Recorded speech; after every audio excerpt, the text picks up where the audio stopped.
உங்கள் உரிமை உலகில் அதிகம்.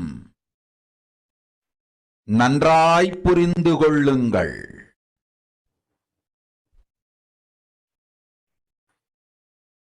உத்தமோத்தம பிறவியான சனாதன ஹிந்து தர்ம பிறவி எடுத்த எல்லோரும் புரிந்து கொள்ளுங்கள். உங்கள் வாழ்வின் முதற்கடமை தர்மம் காத்தல். தர்மம் காக்க தர்மம் உங்களை காக்கும். சனாதன ஹிந்து தர்மம் காக்க மறந்திட்டால் வாழும் உரிமையை நீங்கள் இழந்து விடுகின்றீர்கள். அதற்கு மேல் வாழ்ந்தென்ன அழிந்தென்ன? பூமிக்கு பாரம் குறையட்டும் என்று அசுரர்களும் ராட்சதர்களும் உங்களை உண்டு தீர்க்கின்றார்கள். அதையும் மாயை கண்டு சும்மாவிருப்பாள். பிரபஞ்ச ரகசியத்தை, பிறவியின் ரகசியத்தை உலகிற்கெல்லாம் உத்தரமாய்ச் சொல்லிவிட்டேன். புரிந்து வாழ்வில் நடந்து உயிரை பத்திரமாய் பார்த்துக் கொள்ளுங்கள். அன்னை சொல்லும் அருள் சத்தியம் இது. ஓம் ஓம் ஓம்.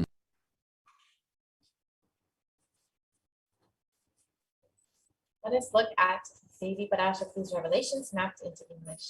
Listen, Andajam, Yonijam, Jalajam, Bijam, like this in 4 types of births in 84 lakh yonis. And all these births, the most greatest birth of them all is human birth. Even in that human birth, being born and toiled many times, after getting burnt and toiled in politics, in finance, in luxuries, dharma, artha, kama, and those who decide of not wanting this birth, wanting only moksha, only those will have the Hindu Dharma Yonijam, the Sanatana Hindu Dharma Yonijam of being born to Hindu parents.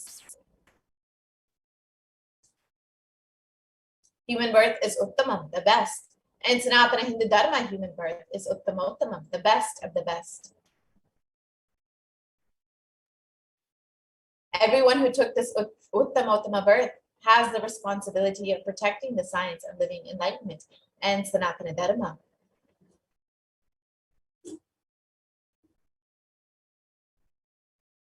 And also they have the right of experiencing its benefits.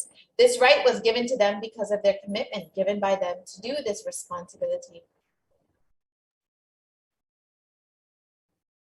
After coming to Bhuloka, by getting mentally deluded and forgetting the Dharma of protecting Sanatana Dharma, Maya, she is taking away all their souls.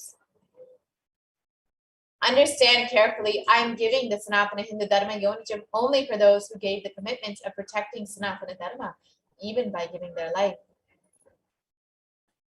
After getting the body, because of painful deluge, not dropping fear and greed, for those who forgot to protect Sanatana Hindu Dharma, Maya, she will immediately add them all to the list of those who are not worthy of living. Therefore, Rakshasas and Asuras are automatically taking away their life. Understand properly, for those who stand that even by giving their life, they will protect Dharma, will permanently have Virasvarga and Kailasa Padavi. For any reason, people who forgot to protect Dharma, having the Uttamottama birth of Sanatana Hindu birth, there is no other way for them. Sanatana Hindu Dharma human birth is Uttamottama human birth. Your rights in this world are immense. Also, your responsibility in this world is large. Protecting Dharma is responsibility. Those who do not protect Dharma, they do not have the right to live. Understand properly, all those who took the Uttamottama birth, which is Sanatana Hindu birth, all of you understand.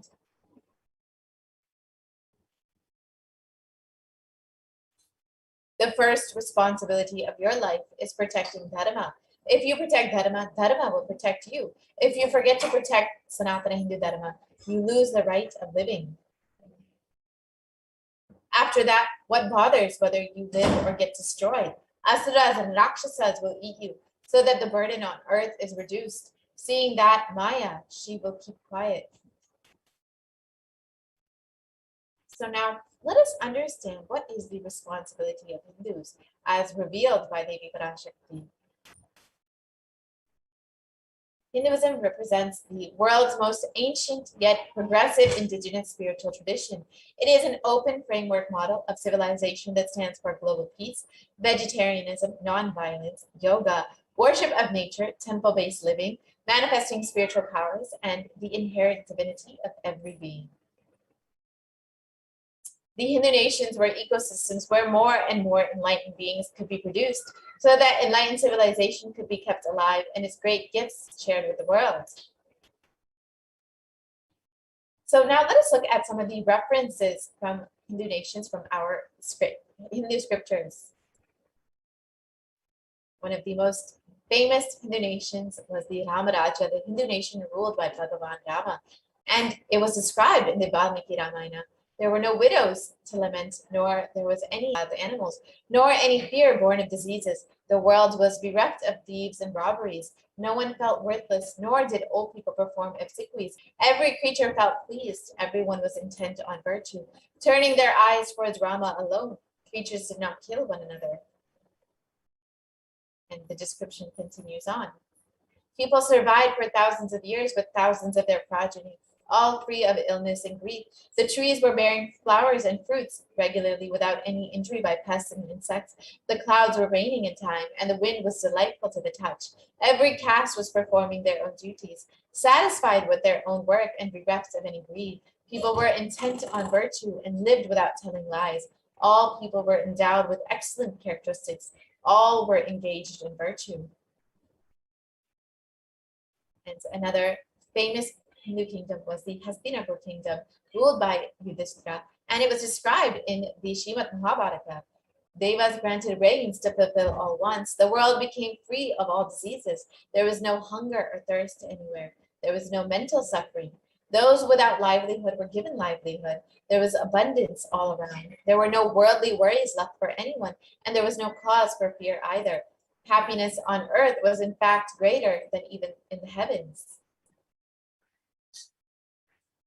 And the Hindu nations had so much to contribute to the world in every field, in the field of enlightenment, health, medicine, art, science, technology, aviation, dance and music, clothes and jewelry, social systems, judicial systems, political systems, legal systems. In every field, Hinduism gave a breakthrough.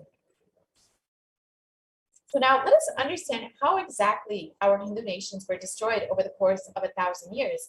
We faced a three-phase attack. Let us look at each of these attacks.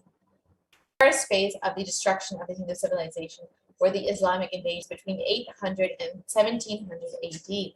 This was the physical destruction of the Hindu civilization, and Will Durant, a famous historian, has described the Mohammedan conquest of India is probably the bloodiest story in history. The Islamic historians and scholars have recorded with great glee and pride these slaughters of Hindus, forced conversions, abduction of Hindu women and children to slave markets, and the destruction of temples that were carried out by warriors of Islam during 800 to 1700 AD. Millions of Hindus were converted to Islam by sword during this period, and millions more were raped and murdered and dismembered. And the Islamic law prescribed for Hindus, as conveyed by Khilji, is described that Hindus are like mud. If silver is demanded from them, they must with greatest humility offer gold. If a Mohammedan desires to spit into a Hindu's mouth, the Hindu should open it wide for that purpose. God created Hindus to be slaves for the Mohammedans. The Prophet hath ordained that if the Hindus do not accept Islam, they should be imprisoned, tortured, and finally put to death, and their property confiscated. To keep Hindus in abasement is especially a religious duty, because they are the most inveterate enemies of the Prophet. So you can see how barbaric the Islamic invasions were. And because of these Islamic invasions, you'll see how many Hindus were killed during this time. Over 200 million Hindus were slaughtered by the Muslim invaders. Over 100,000 temples were destroyed, and over 1 million deities and sculptures were destroyed. And it's described, the conquering armies burnt villages, devastated the land, plundered people's wealth, took Brahmins and children and women of all classes captive, flogged them with thongs of rawhide, carried a moving prison with them, and converted the prisoners to obsequious Turks. The next phase of the destruction of the Hindu civilization came with the British occupation. This was between 1700 and 1947 AD. This was the economic and psychological destruction of the Hindu civilization. Again, Will Durant has described that I have seen a great people starving to death before my eyes. I am convinced that this exhaustion and starvation are due not, as their beneficiaries claim, to overpopulation and superstition, but to the most sordid and criminal exploitation of one nation by another in recorded history. Here you can see the photos of children who were victims of the artificial famines imposed by the British. And the British occupation, during the British occupation, the British Empire used all possible means to destroy Hindu and civil cultural institutions in order to delegitimize and demoralize the indigenous people of India so that they would become slaves in their own homeland. This included discriminatory laws to instill feelings of racial inferiority, engineering artificial famines to starve the natives into submission, annexing Hindu kingdoms to undermine the native rule, mistranslating Hindu scriptures to instill anti-Hindu narratives, destroying the indigenous Gurukul education system, which was the backbone of the Hindu civilization, and destroying the local industries, enforcing importation of British goods, and also banning Indians from owning or producing firearms. And during the British occupation, over $45 trillion was looted from India over the course of 200 years, and 45 million Hindus were put to death due to artificial famines and imposed poverty by the British, and over 680 native kingdoms were usurped by the British Raj. Sajid Thakur of the Indian Parliament has described that the British came to one of the richest countries of the world, and over 200 years of exploitation, looting, and destruction reduced it to a poster child of third world poverty.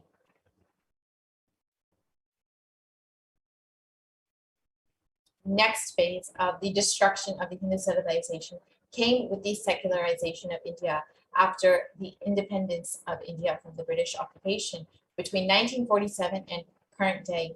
And this has been ruled by brown faces, British attitudes, and policies towards Hindus.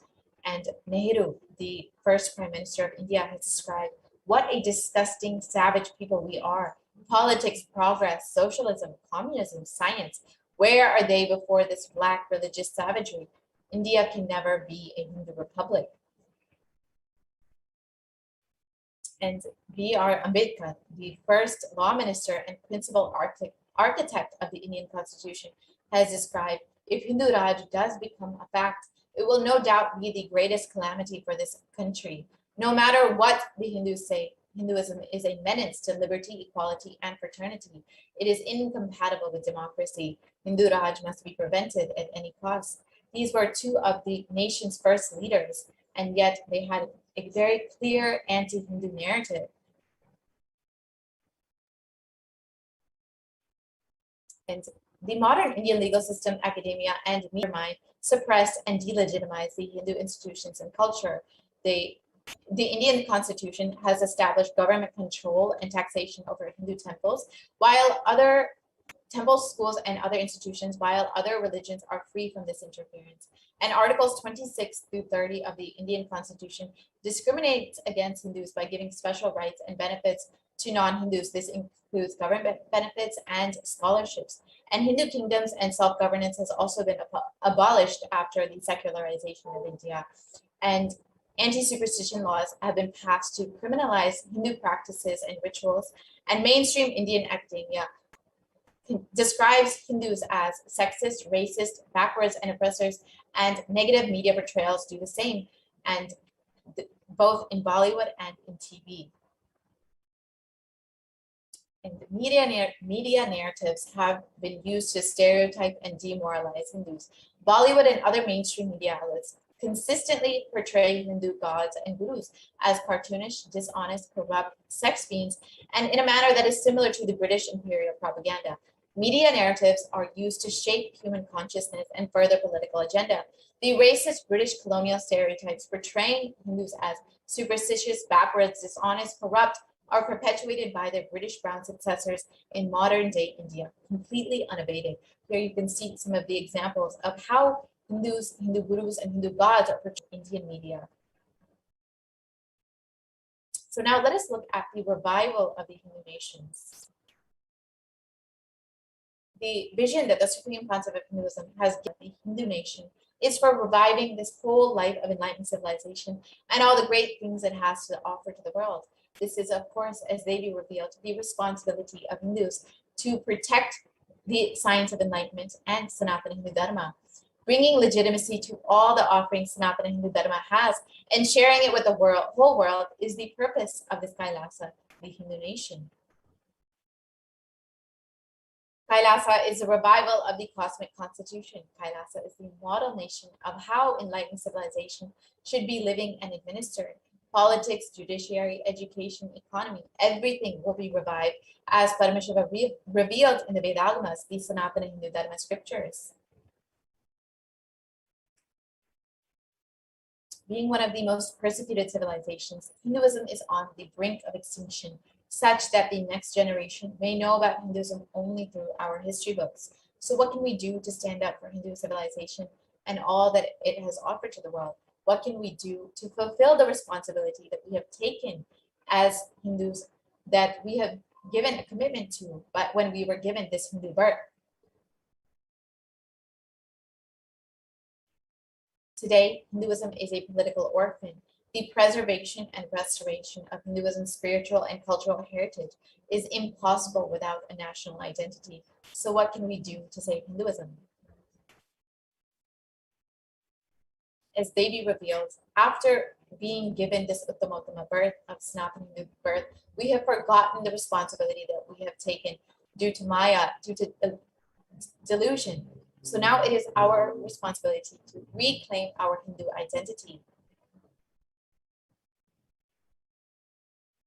You need to understand that Hinduism is responsible for our successful lives. If we are Hindus and we are healthy, wealthy, rich, successful, peaceful, happy, respectable, have a stable family life, have the best mental setup, it is Hinduism that is responsible. It is the Hindu identity that is responsible for this. It is our Hindu scriptures that are responsible for this. It is the Hindu scriptures which have given us the best mental setup. All the best things that we Hindus have are due to our Hindu scriptures. And Hindus are among the richest and most successful ethnic communities in the world. Our Hindu scriptures, our Hindu lifestyle, our enlightened masters are responsible for this. Hindu thought currents are responsible for this. And here's just one example of how successful Hindus are across the globe. In the Hindustan Times, it was reported that Hindus are the most educated religious group in the US, according to Pew study reports. So now it is time to reclaim our Hindu identity. It is not just the anti-Hindu elements being active. It is the responsible Hindus being inactive that is responsible for this whole destruction of Hinduism. Let us now take the responsibility for Hinduism and let all the Hindus all over the world reclaim our Hindu identity. As Devi revealed, it is our responsibility as Hindus, those who have been given the Uttamottama birth of Hindu birth, to protect Hinduism, to protect the science of living enlightenment. Let us look at more about the responsibility of Hindus. It is the responsibility of Hindus to revive this enlightened civilization again and again and give all the gifts of the enlightened civilization for humanity. That is why we were given this Uttamottama birth of Hindu birth. The revival of the enlightened civilization, the Kailasa, the Hindu nation, is the survival need of humanity.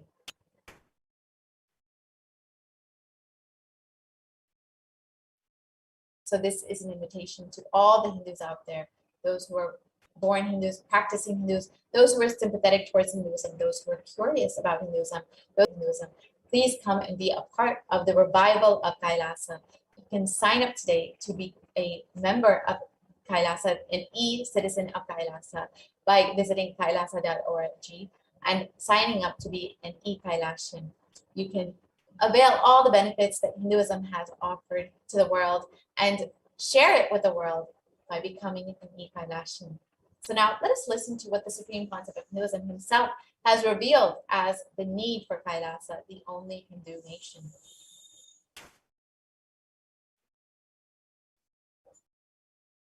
Contribution. Hinduism, Veda Agamas have great things to contribute to the world.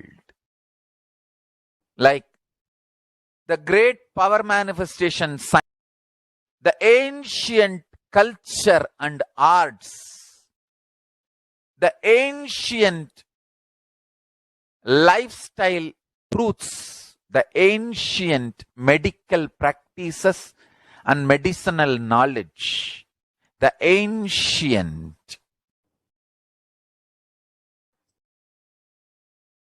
indigenous cultural heritage and jewelry, perfume, dance, music, in every level, Hinduism has so much to contribute. Veda Agamic traditions have so much to contribute. To share all this with the world, to contribute to the world, Hindus need to tell the world what they are contributing in every level. The brand of Hinduism itself is enriching and empowering and enlightening. Hinduism is all about enlightening the world, empowering, enlightening, enriching the world, contributing.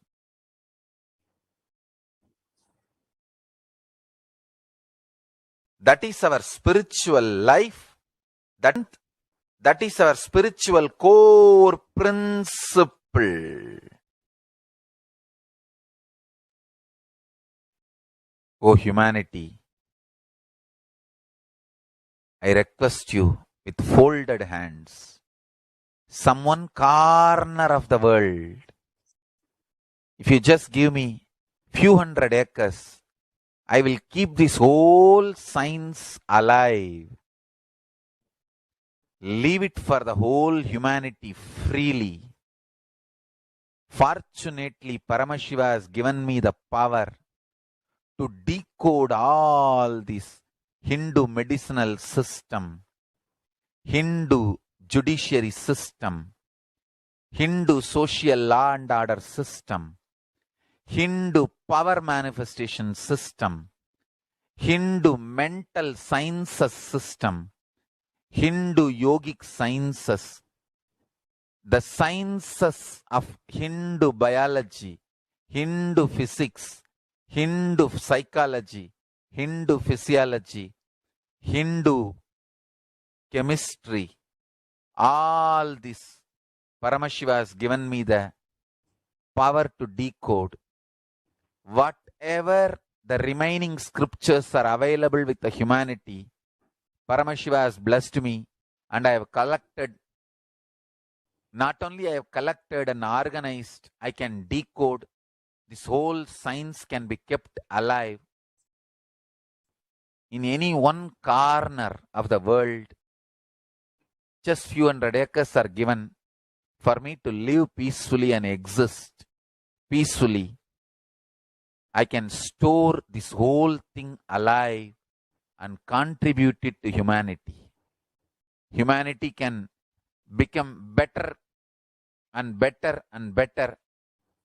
I can make the planet Earth so much better place to live. I am here to contribute, and I will continue to contribute.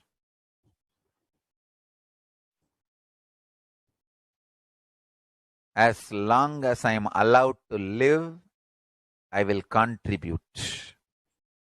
I have collected all the remaining available scriptures, maybe 2 crore books. 2 crore means 20 million, I think, books on Hindu physics, Hindu chemistry, Hindu biology, Hindu physiology, Hindu psychology, Hindu law and order, Hindu social system, the power manifestation sciences of Hinduism, yogic sciences of Hinduism. I have collected, and Paramashiva has given me the blessings and power to decode. I have decoded and continuing to decode them. If the humanity, somebody is kind enough to give me few hundred acres in one corner of the world and let me live peacefully, I can keep all the scriptures there and go on sharing with the world, revealing these whole sciences to the world, and go on contributing. I don't need anything other than one cup of curd rice every day. That's all. A cup of curd rice per day over. I can go on be giving this to the world. I can add to the world. I can make the world better place to live. That's all I have to say.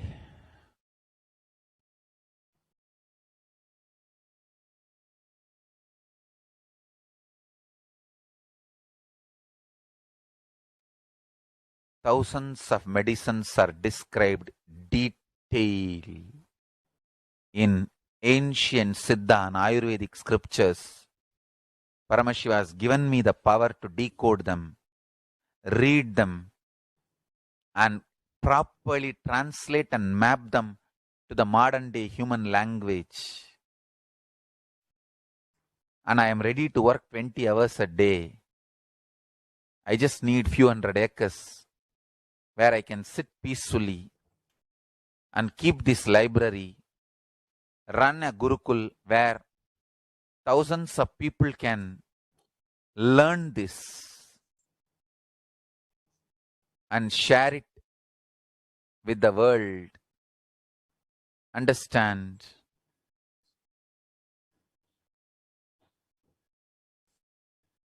I am only interested in contributing.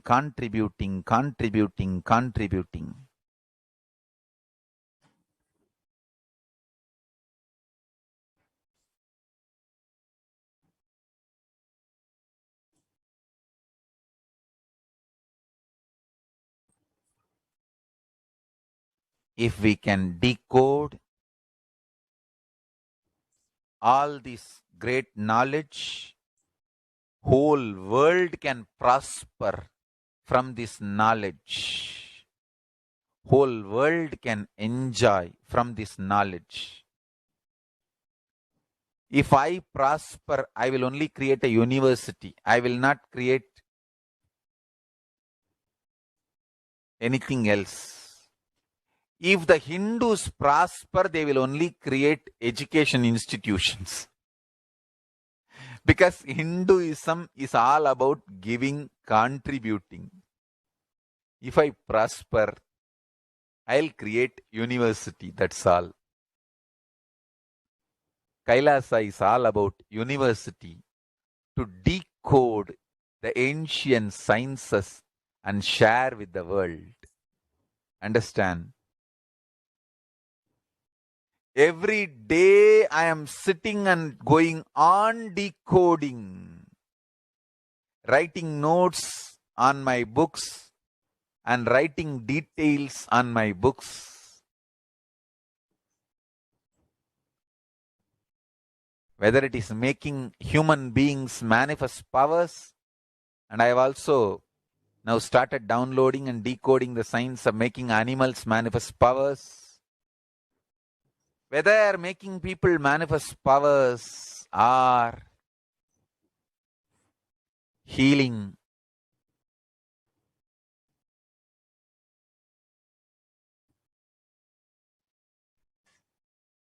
in every level, life is all about contribution.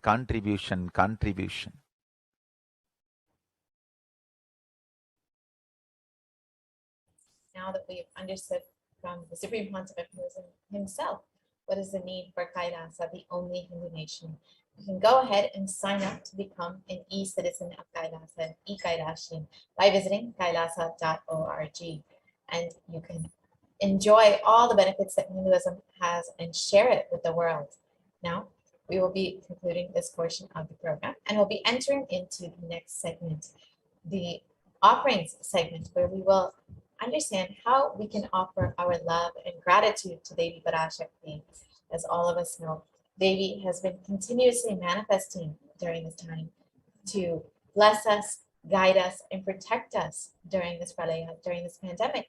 So if you would like to offer your love and gratitude to the Divine Cosmic Mother, manifesting through Swamiji, you are welcome to stay tuned for this next segment, where we will understand what are the available offerings that you can make to Devi.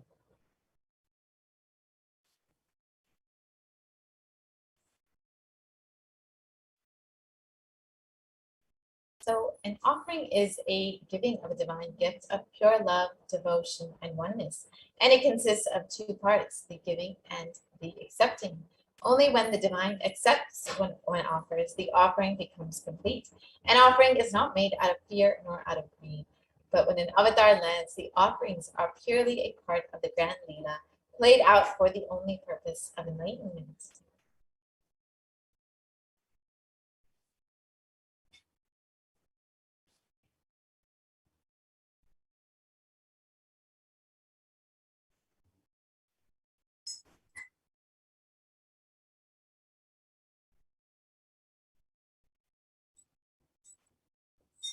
And the Dhyana Shloka of Devi Parashakti translates.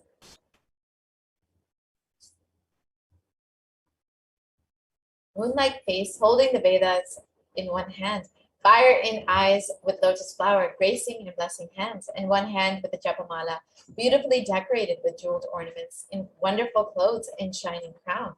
Her name is Manomani. This is from the Mulagama Manomani Dhyana, and it continues.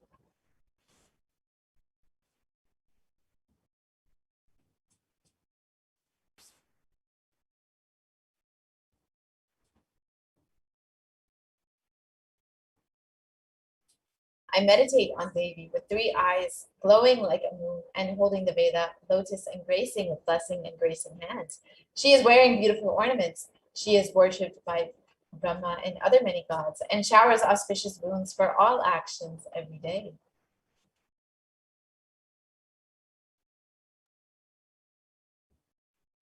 So you'll see that many of these offerings in this segment are made in gold, and there is a great significance of gold as it is considered a divine element.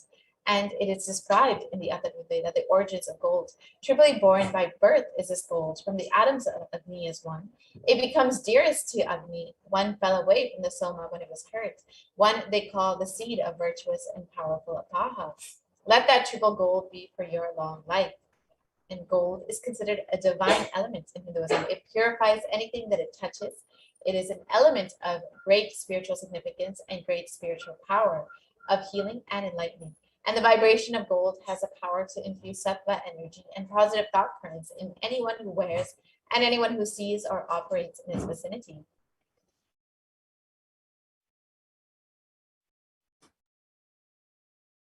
Gold is present in all of our scriptures, including the Agamas, Vedas, Shrutis, Smritis, Itihasas, and Puranas. In all Hindu scriptures, it is abundantly displayed that gold is one of the most auspicious and purest elements, which purifies our very being. In the Hindu civilization, everything was built in gold, exchanged in gold.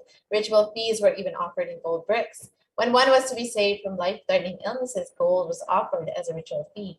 Gold was in abundance and used for weighing equivalent amounts of commodities, including cows. Kingdoms were even built with huge doors of gold. These streets would have huge columns and huge archways made of gold, and horses and cows were even dressed in gold.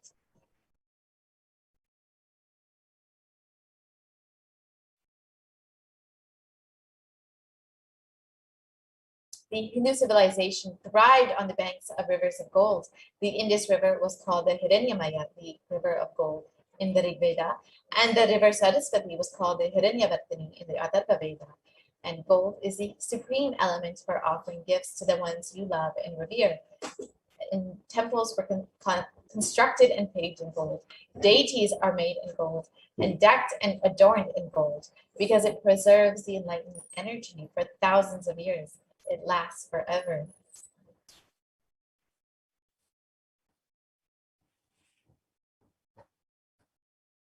So the first offering that we have is the E-Hundi offering, the offering of a general donation. And this is just like you would do in any temple that you might visit. You will just offer a few dollars in the hundi just to offer your love and gratitude to the divine.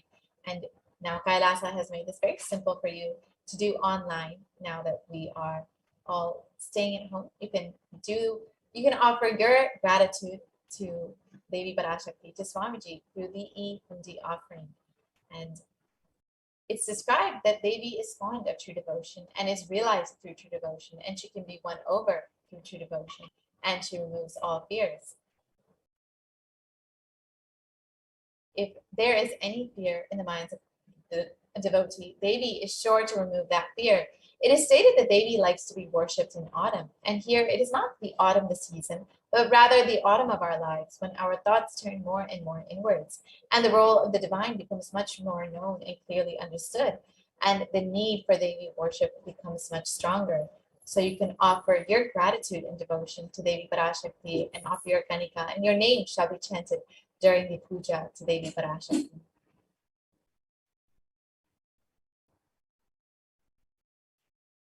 The next offering is the Sankalpa chanting, the offering of your conscious resolution. So it's stated that the goddess enchants this universe and she herself gives birth to this universe. That goddess being prayed without interest in anything gives that knowledge that leads to salvation and gives wealth in the materialistic sense. So you can offer your Sankalpa, your conscious resolution, and be blessed with the fruition of all your desires and wishes and whatever that you yearn for.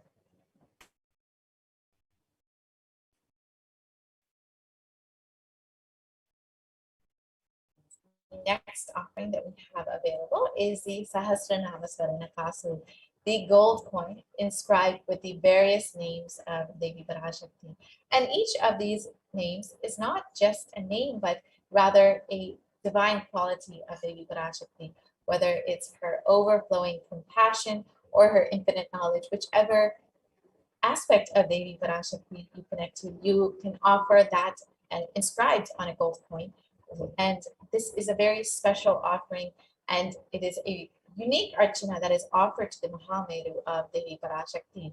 So this described, Devi is described as Namaparayana, the one who likes the repetition of her various names. So you can offer a gold coin inscribed with each of the 1008 names of Devi Parashakti. And you can offer as many gold coins as you would like in various sizes.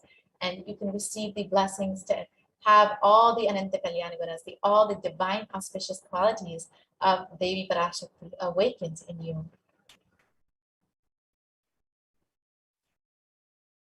Next offering is the Mukta Amruti, the finger ring with a pearl. And Devi is very well known to be adorned and very fond of pearls. And of course, the pearl represents the overflowing compassion of Devi. And in this verse, it describes, I bow to the goddess Meenakshi, whose crown has garlands of pearls and the face shining like a full moon, who wears anklets that are studded with gemstones and has small bells, who is shining like the splendor of the lotus, who grants all the wishes, the daughter of the mountain, who is worshipped by goddesses Vani and Brahma. I remain ever bowing to the goddess Meenakshi, the ocean of compassion.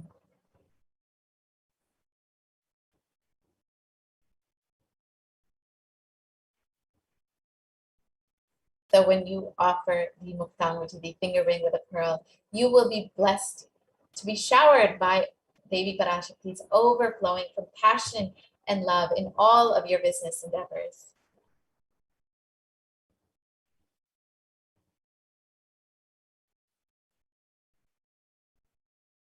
The next offering that we have is the Swarna Padma Pushpa, the golden lotus. And It's described in the Kamikagama that all the kalashas should be wound around with suitable thread and covered with a new cloth. They should be adorned with the lotus flower made of gold.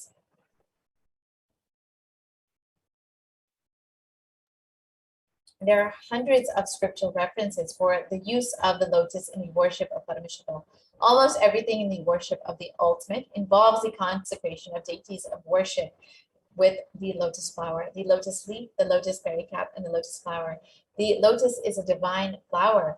The Shakti of Paramashiva is called the lotus. The base of the Paramashiva Linga is the lotus, and the disciple of Paramashiva is also considered as a lotus ready to bloom. So you can offer the golden lotus in any size that you wish and be blessed to have the state, space, and powers and being of Devi Parashakti and Paramashiva in your inner space amidst any and every adverse situation in your life. Just like the lotus blooms in the murky waters, you too shall bloom in any situation in your life.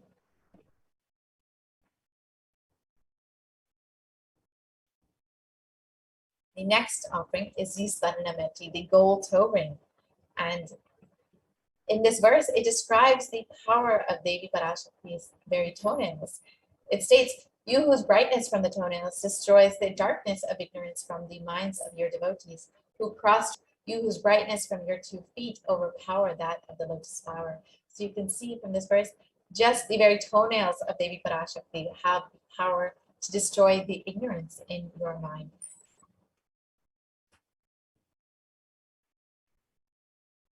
So you can offer the golden toe ring, the Swarnameti, to the feet of Devi Parashakti and receive the blessings of Devi in even the most difficult aspects of your life.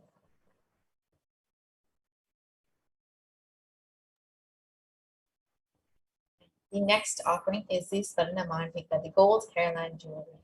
And the Mantika represents the nectar flowing from the Sahasrara Chakra, which is fully opened. And Devi is described as Shuddha Sarabhi Varshini, the one who makes the nectar flow in all nerves from the Sahasrara, the one who gives the very pleasant experience of the ultimate. So when you offer the Swarna Mantika to Devi Parashakti, you will be blessed with the overflowing Sahasrara Chakra and the overflowing bliss from your Sahasrara Chakra.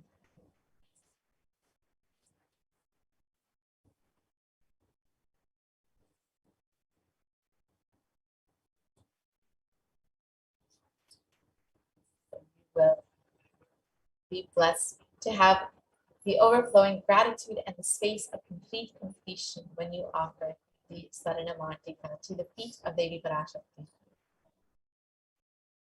The next offering is the Pratiksha Pada Puja, the most favorite offering of all the devotees and disciples of the Supreme Panchaprakanism, who is manifesting Devi Parashakti for each and every one of us.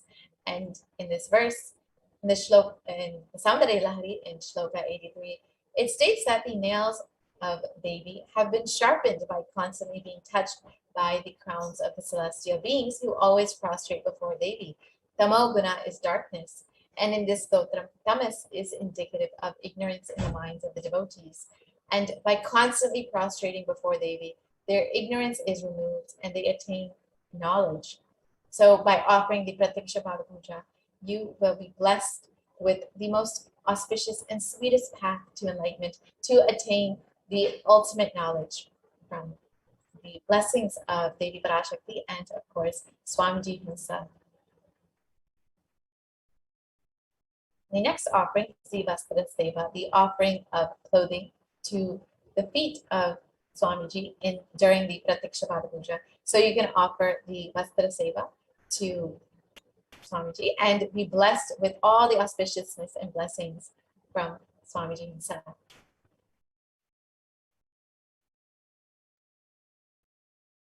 So here you can see the list of the various offerings. The Ihundi offering, the Sankalpa chanting, the Devi Sahasranama Swarna Pasu, the Mukta Anguti, the Swarna Padma Pushpa, the Swarna Metti, the Swarna Mantika, the Pratiksha Pada Puja, and the Vastra Seva. So you can make whichever offering that you would like, and it is a very simple process. You can visit kailasamailer.com/seva. So we will be going to that website shortly and guiding you through the process of making your offering.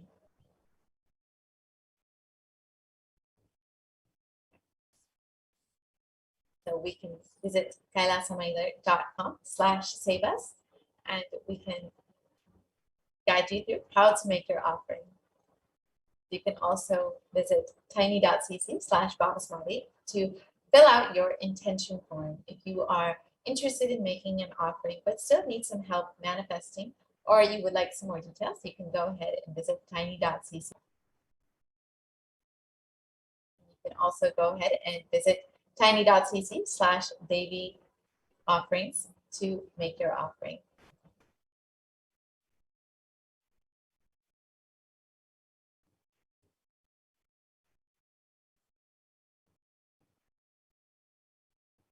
Yes, so we will be going to that website now to guide you through the process of making your offering. Yes, so if you visit tiny.cc/Devi-offerings, you will be directed to this page here.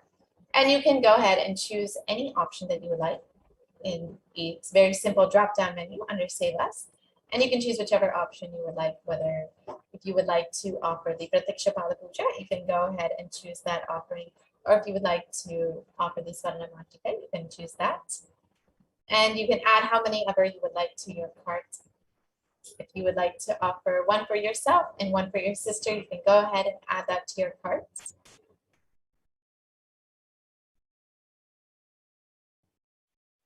And once that is done, you will be able to view your cart and ensure all of the offerings that you would like to make are there. And then you can go ahead and proceed to the checkout.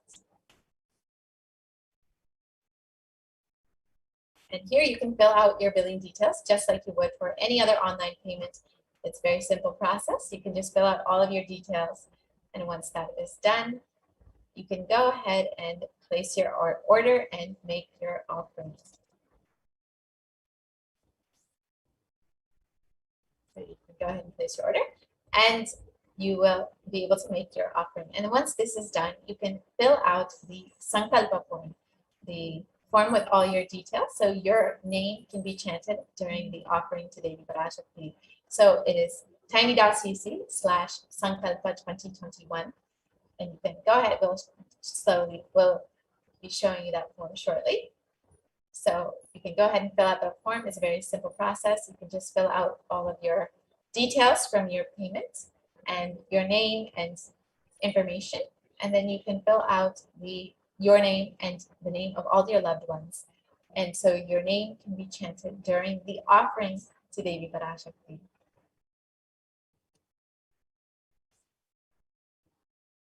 So we will be shortly projecting that form.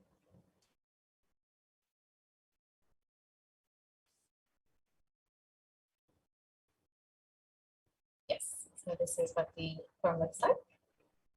So you can just fill out all of the details in this form.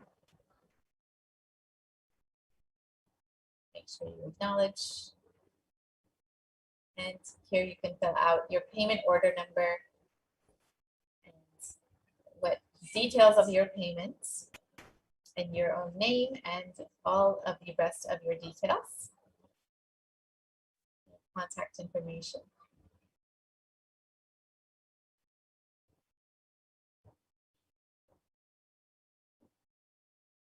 And you can choose whichever offering that you have made. And once that is done, you will be directed to the next page where you can fill out your name and the name of all your loved ones and all of your details. So it's a very simple process. And once that is done, you will be set to make your offering to Devi Parashakti. So now with this, we will be concluding this portion of the program. And we'll be entering into the next segment where we will be hearing from the Adi Kailash team about all of the various activities that are going on in Adi Kailash. And we have Ma Daimai Swami here joining us today to guide us through all of the activities in Adi Kailash. Thank you so much for joining us, Ma. Thank you, Ma. Nithyanandam, everyone. Welcome back to this segment of multi-layer quarantine facility COVID care protection centers at the Kailasa's de facto spiritual embassies of Kailasa. So with the blessings of the Supreme Pontiff of Hinduism, Jagat Guru Mahasannidhanam, His Divine Holiness Bhagwan Nithyananda Paramashivan's blessings, let's start with the Sadguru Vandanam. Nithyanandam Paramasogadam Kevalam Jnanamurtim Dvandvatitam Gagana Sadusham Tattvamasya Ekam Nityam Vimalamachalam Sarvadi Sakshibhutam Bhavatitam Trigunarahitam Sadgurum Tam Namami.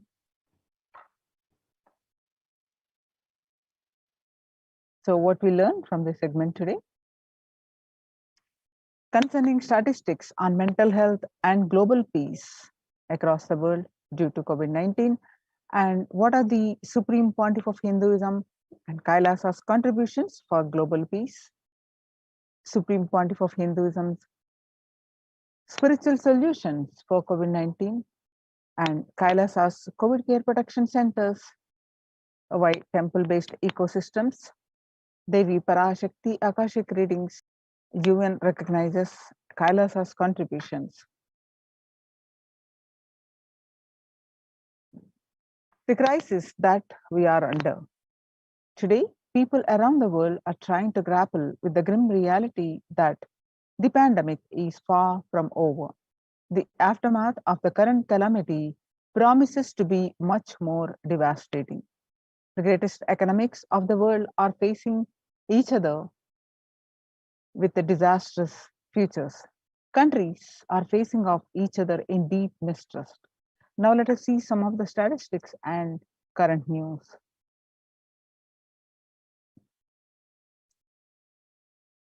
Record high cases in Australia amid third wave of COVID-19. Australia reported a new record number of coronavirus cases recently when the country continues to battle the third wave of COVID-19 infections. World Health Organization makes a big statement on Delta variant of COVID-19. COVID-19 has now killed more Americans than the influenza pandemic of 1918 to 1999 did. The influenza of 1918 infected about 25% of Americans and killed an estimated 0.65% with 675,000 deaths.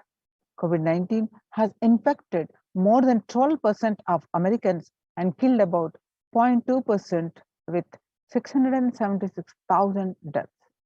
Now that the US death toll from COVID-19 has surpassed 676,000, the coronavirus pandemic has killed more Americans than the 1918 to 19 influenza pandemic did.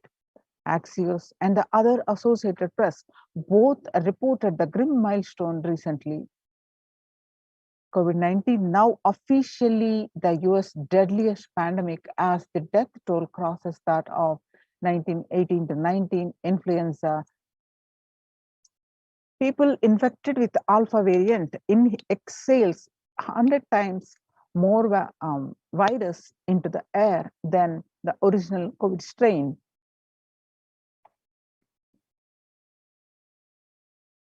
Six-feet distance may not be enough to prevent viral transmission indoors. COVID-19 Delta variant is still the most concerning, says the World Health Organization experts. COVID-19 pandemic is nowhere under control in the United States. Says the Chief Medical Advisor, Dr. Anthony, we are still in pandemic mode because we have 160,000 new infections a day. That's not even modestly in good control. In an interview with Axios, the US has reported 40 million cases of COVID-19 since the outbreak of the virus, with over 4 million infections adding up in the past few weeks. The increase in COVID-19 cases comes as the US administration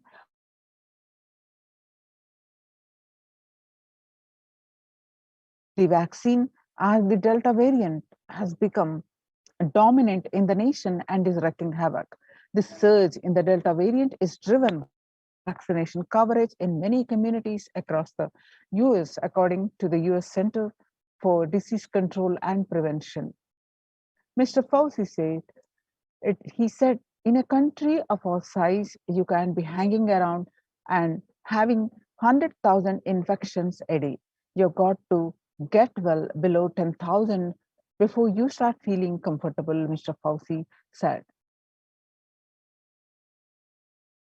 COVID-19 made the world less peaceful with the increase in violent incidences and fatalities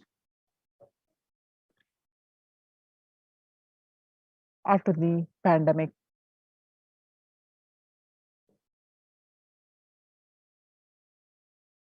Younger adults are more likely to report symptoms of anxiety and or depressive disorder during the COVID-19 pandemic. The average share of adults reporting symptoms of anxiety disorder and or depressive disorder, what it was in January to June 2019 was 11%, and now in 1 month of January 2021, in just 1 month, it rose up from 11% to 41.1% in just 1 month. Some more statistics confirming the same, that the younger adults are reporting symptoms of anxiety and or depressive disorder during the COVID-19 pandemic. Stress in America, national mental health crisis. COVID-19 is a significant stressor for most Americans. Nearly 8 in 10, which is 78%, say the coronavirus pandemic is a significant source of stress in their lives. Nearly 7 in 10, which is 67%, say they have experienced increased stress over the course of the pandemic.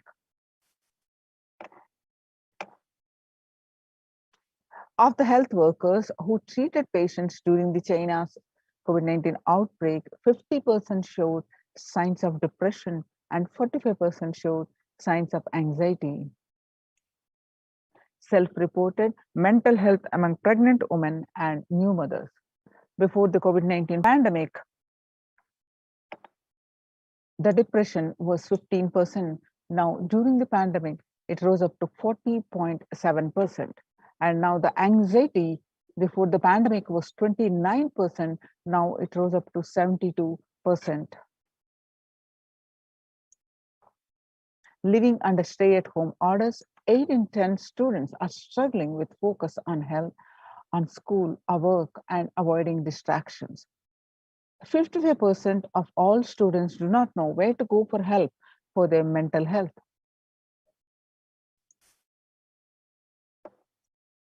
Understanding the pandemic's impact on working women. Nearly 82% of women surveyed said their lives have been negatively disrupted by the pandemic.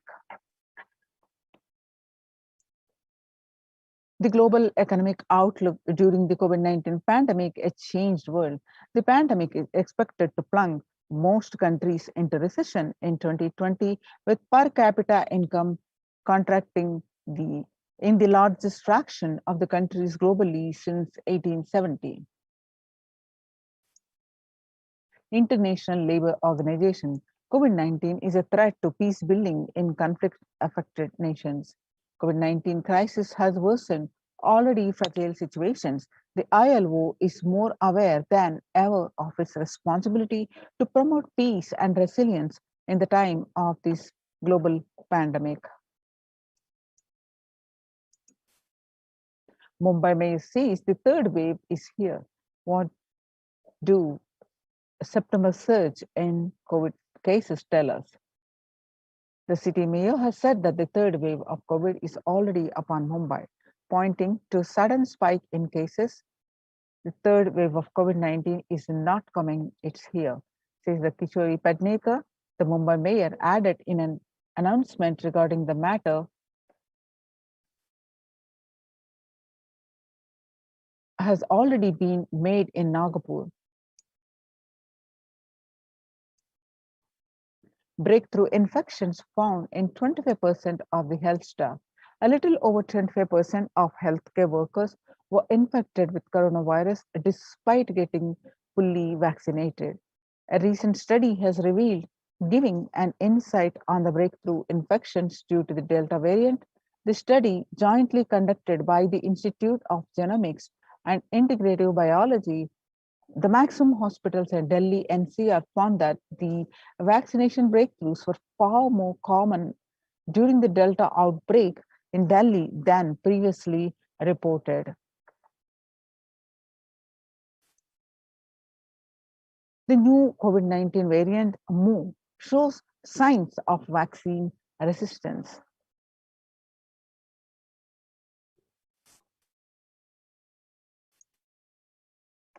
So now that we have seen the statistics across the world, the COVID-19 affecting not only is the physical health and fatalities increasing, it is affecting the mental health of the people, especially the younger generation, and also it is concerning the global health, the global peace. How do we cope up with the current COVID-19 pandemic? It is important to address the COVID pandemic, which is seeing another wave destroying many more lives. Supreme Pontiff of Hinduism says fatigue is setting in as a result of continuous lockdown and in resulting in delusional ignorance. Holding on to the delusion and supporting the space of delusional decisions leads to delusional arrogance. The global COVID virus pandemic has left the whole world desperately looking for answers. Life, as it had been experienced even back in February 2020, is no longer recognizable. Drastic change is the order of the day, with people having to redefine their world with new paradigms of economy, society, faith, religion, and health. Blessed are those who have had the greatest fortune to be with the incarnation of Paramashiva, the Supreme Pontiff of Hinduism, in their lives to carry them through this crisis. Join the Kailasa's COVID Care Production Centers if you are in India. Register now through the link below, https://kailasa.org/kailasa care. Sustainable developmental goals. Making peace with the nature is possible if we start now. Making peace with the nature is possible only if we start now. Even amid pandemic, 2021 can go down as the year we made peace with nature and set the planet to healing. Our environmental, social, and economic challenges are interlinked. They must be tackled together. For example, we cannot achieve the sustainable developmental goals, including ending poverty, by 2030 if climate change and ecosystem collapse are undermining food and water supplies in the world's poorest countries. We have no choice but to transform our economics and societies by valuing nature and putting its health at the heart of all our decisions. Now let's watch a small clip.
World Health Organization Health and Peace Initiative. Health and peace are interrelated.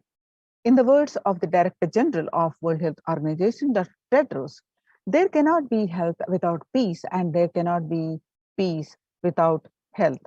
If individuals and groups enjoy equitable access to health services, fulfilling their rights to physical and mental health, and health actors design neutral health interventions that promote trust and dialogue, and communities are empowered to cope with violent conflicts, then health coverage is more universal than grievances can be heard and addressed to generate trust, and health emergency concerns.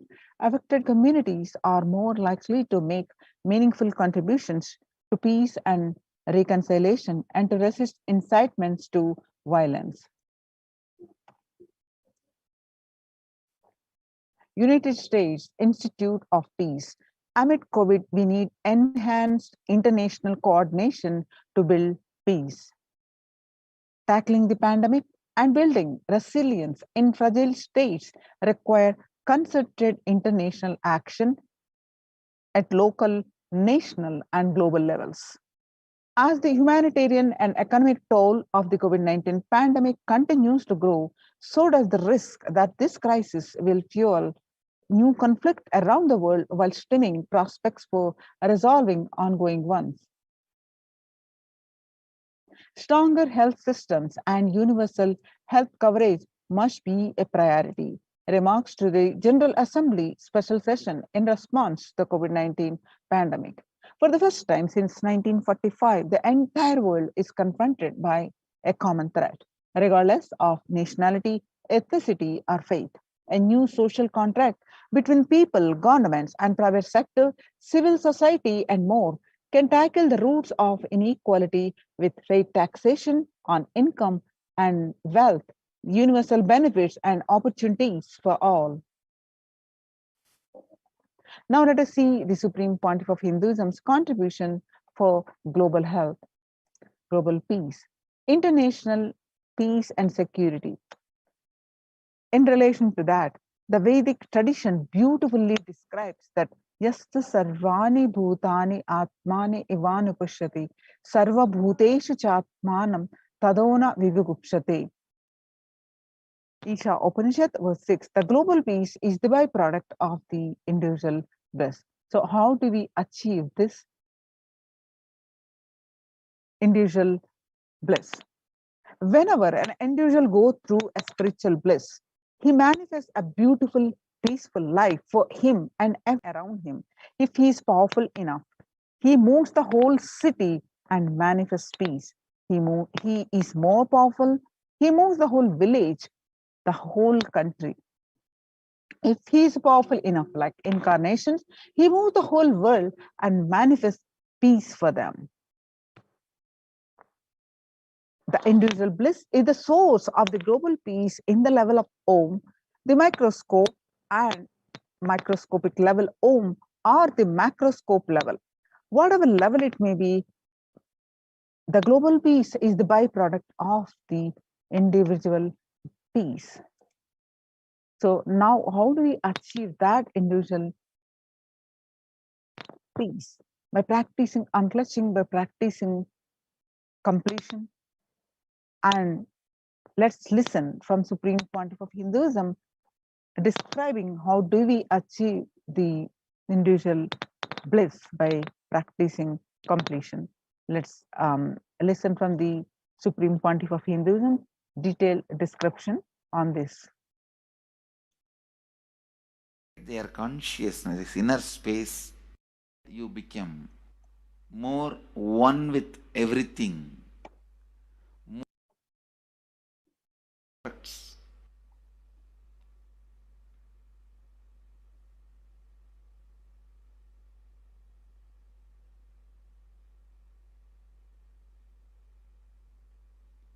Today I wanted to expand on the science of completion. How the science of completion can directly impact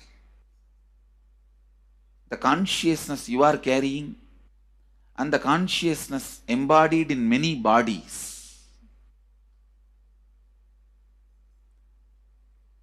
Please understand, the more deeper you go inside you, means more deeper space you go inside you, more expanded you become, more one with everything, more oneness you experience. Because the more deeper you go, the more you experience the unified field of consciousness. Various words are used.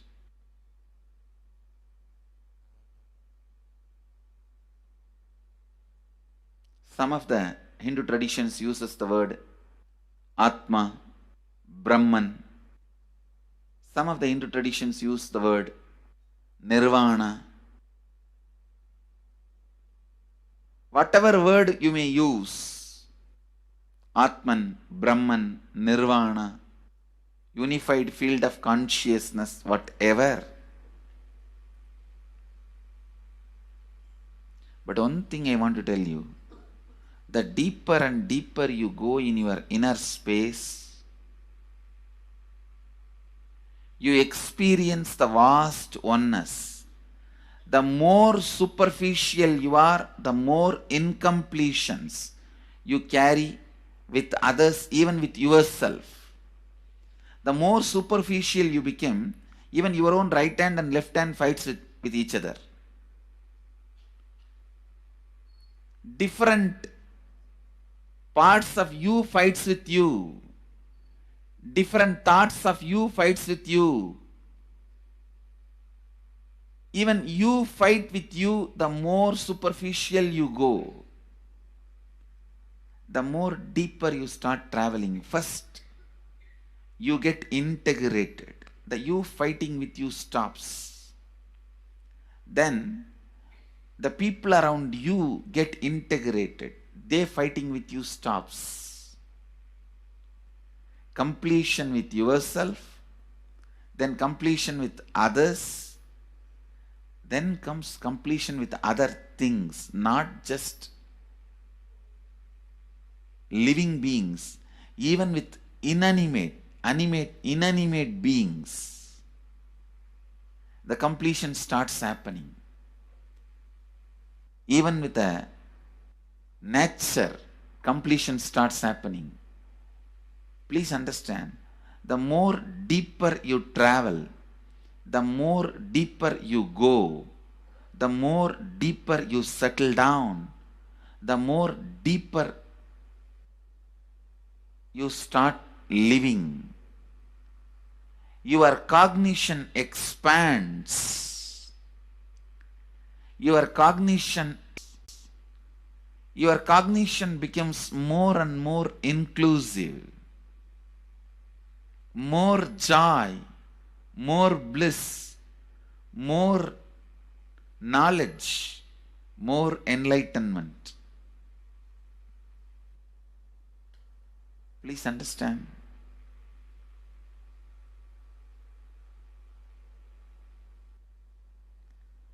The more and more completion happens in you, you will see everyone around you feels complete with you. That is why I am saying, whether they have body or they are disembodied, in the deepest corners of your being, deepermost layers of your being, deepest parts of your being, you experience such powerful awareness, such joy.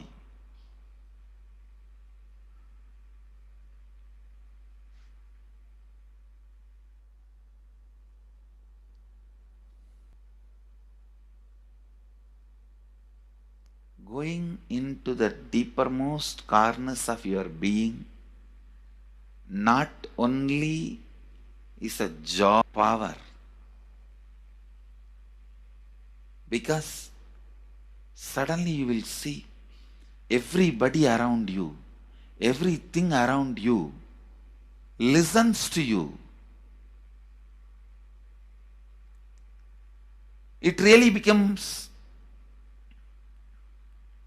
a vibrant power where the tendency to exploit is not there.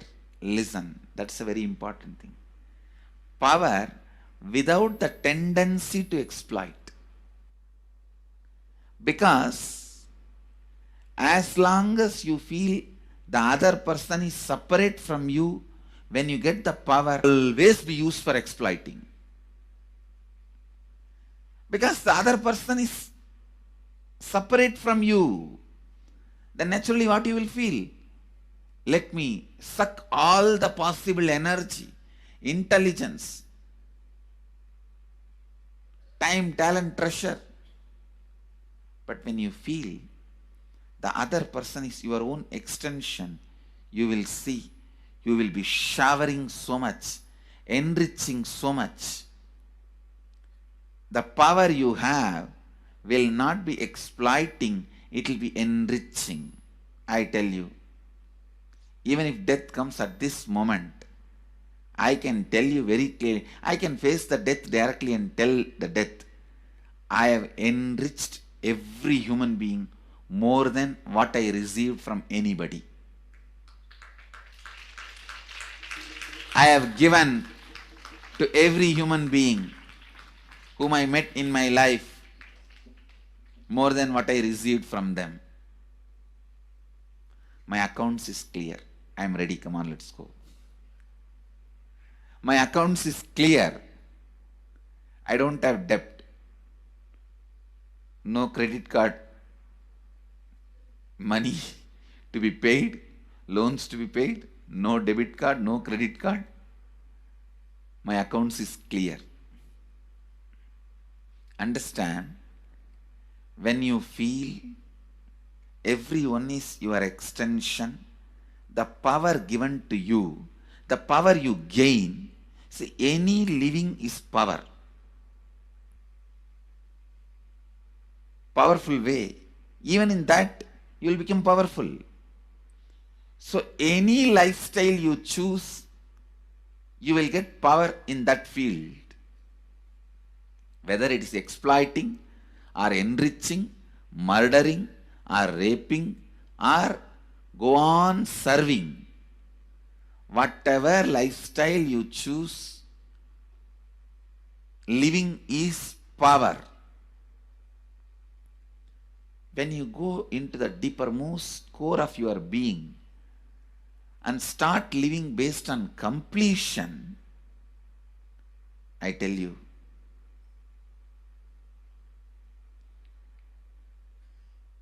the first power you will experience is everything around you listens to you.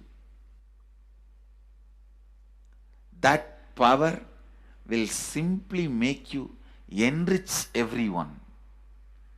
The best power you can have through living is power of enriching. Whatever you do, as I said, whether you live the life of enriching or exploiting, you will become powerful. I tell you, the power of exploiting brings more and more conflict within and without. And those conflicts naturally bring suffering. And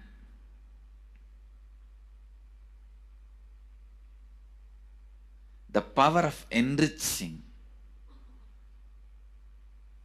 brings more and more completion in you and in others. This full month, Nithyananda Sangha all over the world.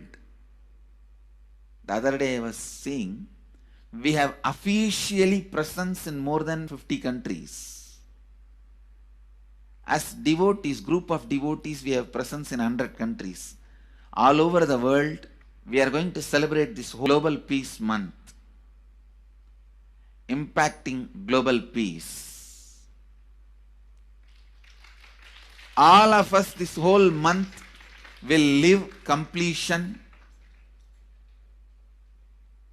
and do samskara dahana kriya, means burning the patterns which separates us from others, burning the patterns which are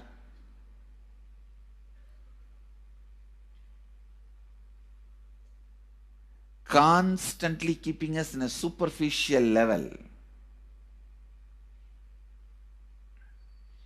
All over the world,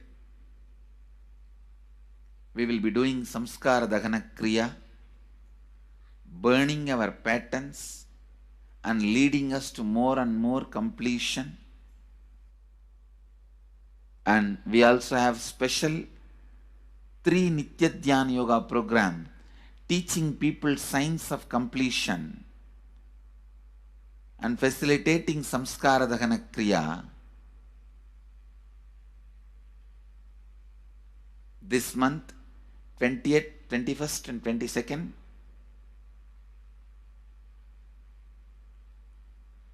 this whole month, all over the world, all our temples, ashrams, centers, yoga centers, schools, colleges, universities should do samskara dahana kriya, should do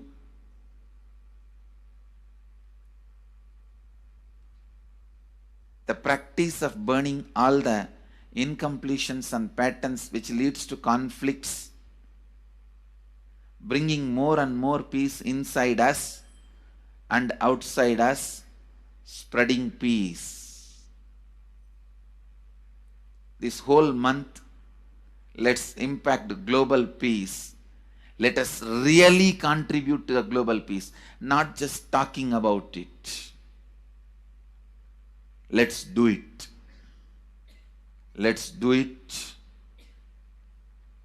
Not just talking about it. Let's do it.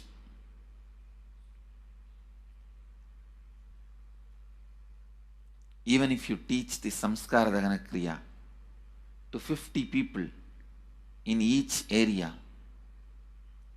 each place where we have centers, ashrams, temples, two-way centers, yoga centers, even 50 people, each Tanidhar teaches, enriches them with this science.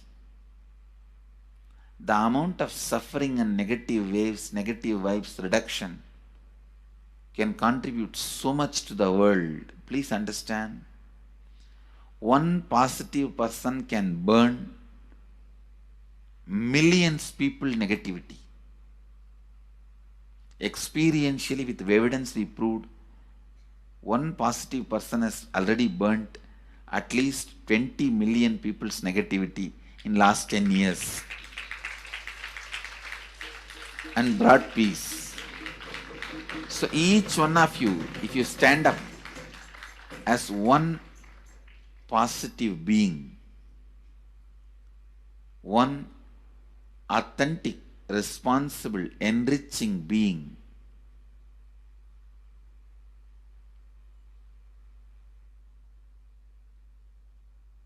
I tell you,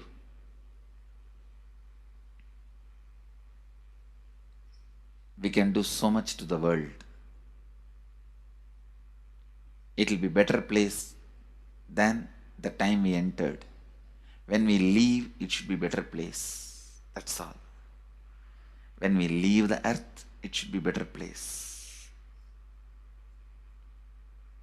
So understand, inner peace is your birthright. Go to the depths of your being. Bring more and more completion into you. Completion with others. And start living Advaita. Today in the Inner Awakening session, it's all about completion with others. So last 6 days, literally, you worked so much one by one by one by one by one, layer by layer by layer by layer. The completion with yourself. Now comes completion with others. Today we are starting the science of completion with others.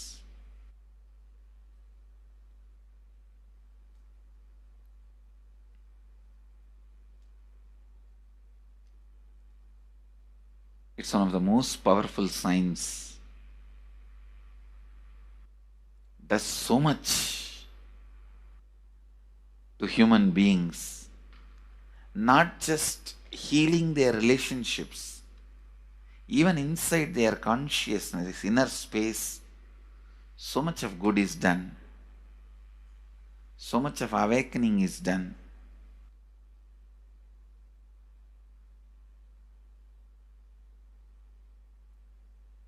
See, when you have completed with others, the kind of strength you feel is the power of Advaita, strength of Advaita. Today the inner awakening sessions are all about completion with others. We have long session today working on completing with others. So with this, because today we have a long session with inner awakening, we are also lagging behind the syllabus. Actually, it is a good news, it's not a bad news, because participants are so sincere. They are going through the whole process so intensely, sincerely. Because of that, we are little delayed, but today I am going to catch up. Today I am going to spend more time and catch up with them, with the syllabus. So,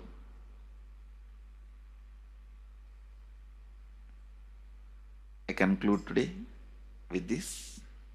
I'll move to the next sessions. IAC.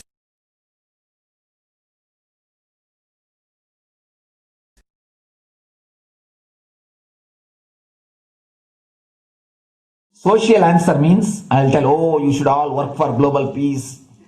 You should all work for turning the world. You should work for revolution. You should work for all these, that things. You should vote only the party which says that it will stop the war and all these things. This is the social answer. Nonsense. If you want the honest answer, I tell you, simply transform yourself. You can't do anything. If at all you can do, you would have done it. Be honest. If you can do, you would have done it. You are raising this question because you are not able to do. Am I right? So let us be very clear. Let us be honest. We are not able to do. Socially. That's the truth. That's the question.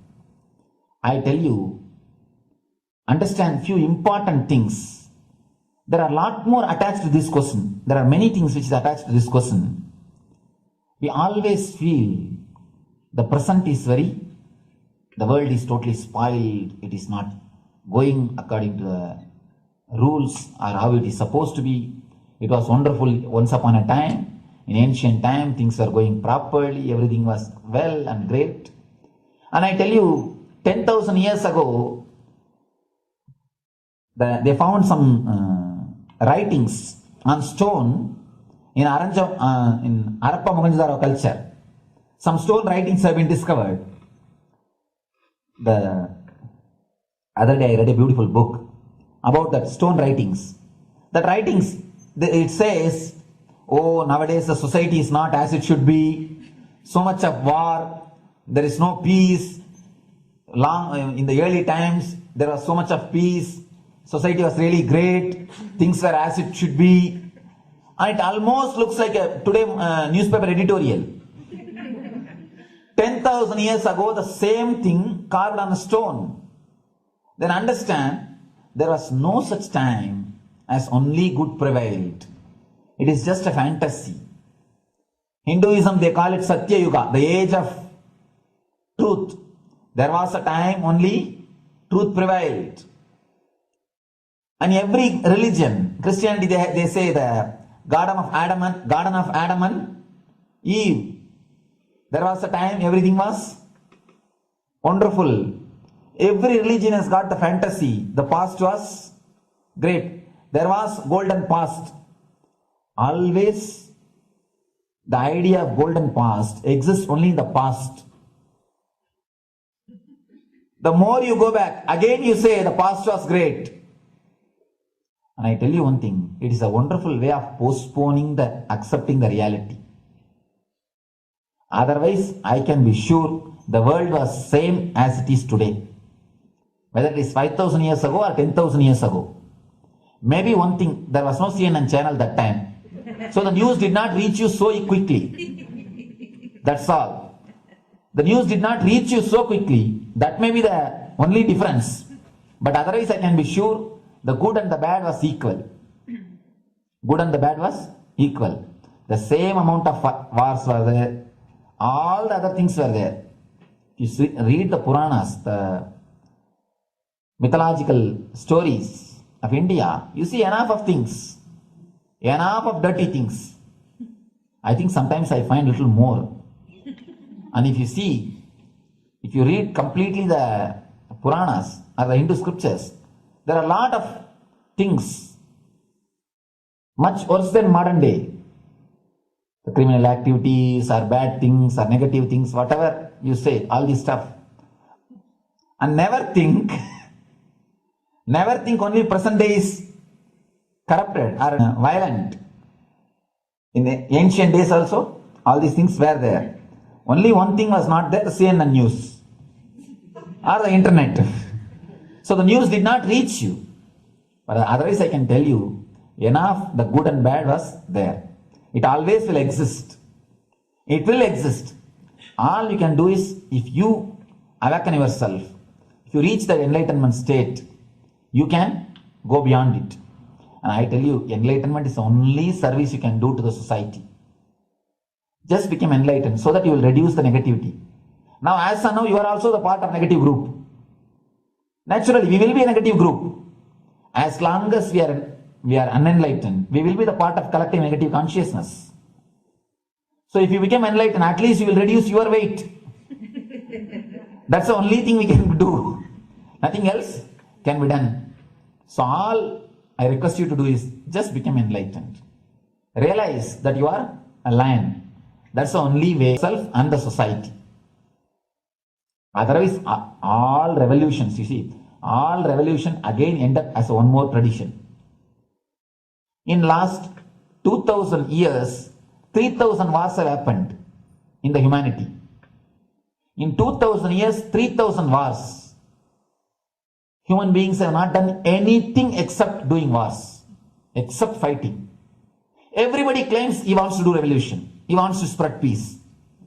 You see, every country claims their army is a defensive army. Then who is offending? Tell me. Every country says defensive army. Then who is offending? These are all just, games. The idea of peace is a pure game. Everybody wants to spread the peace according to them, not according to the other person. They want peace according to them. I was in one interreligious gathering. One guy, all of you convert to my religion so that we will not have fight. He wants peace the way in which he wanted, not the way in which. And there's a beautiful saying, the sword of Muhammad, it is written, peace alone should survive, something like that. He has written some statement about the peace on the sword. We all take sword to spread the peace. So no revolution is going to help, because in the last 2000 years, 3000 revolutions have happened, but still world is same, I think much worse. So no revolution is going to help, only individual evolution is going to help. So be very clear. Instead of working in the outer world, start working in the inner world. That will help you and society some way.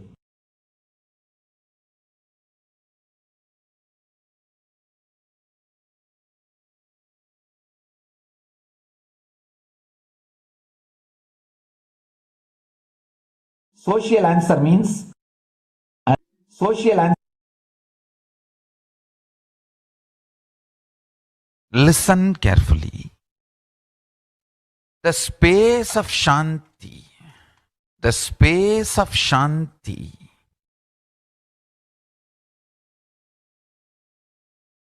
is where Kailasa grows. Listen carefully. It is in the deep powerfulness of peace, or peace-centered powerfulness is the ground, breeding ground for Paramashivatva to manifest. Please understand. Like how pure mirror reflects everything, pure Shanti-based Shakti, peace-based powerfulness reflects Paramashiva. Paramashiva manifests in peace-based powerfulness. Please understand. Neither violence nor powerlessness. Powerlessness is weakness. Violence is abusive. Peace-centered powerfulness. Powerfulness-centered peace. All the Upanishads starts with peace, completes with peace. Shanti mantra. Starts with Shanti mantra, gets completed with Shanti mantra.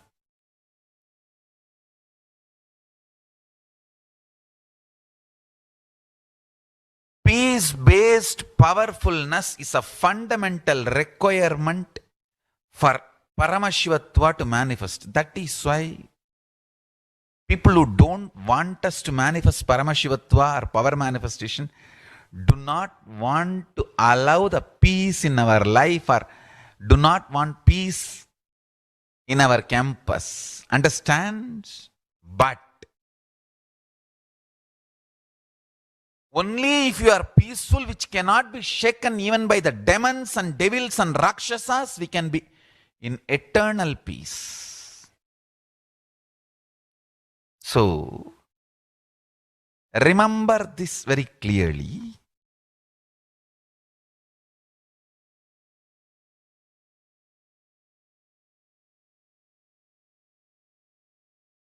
Peace alters the very DNA structure, genetic structure, the core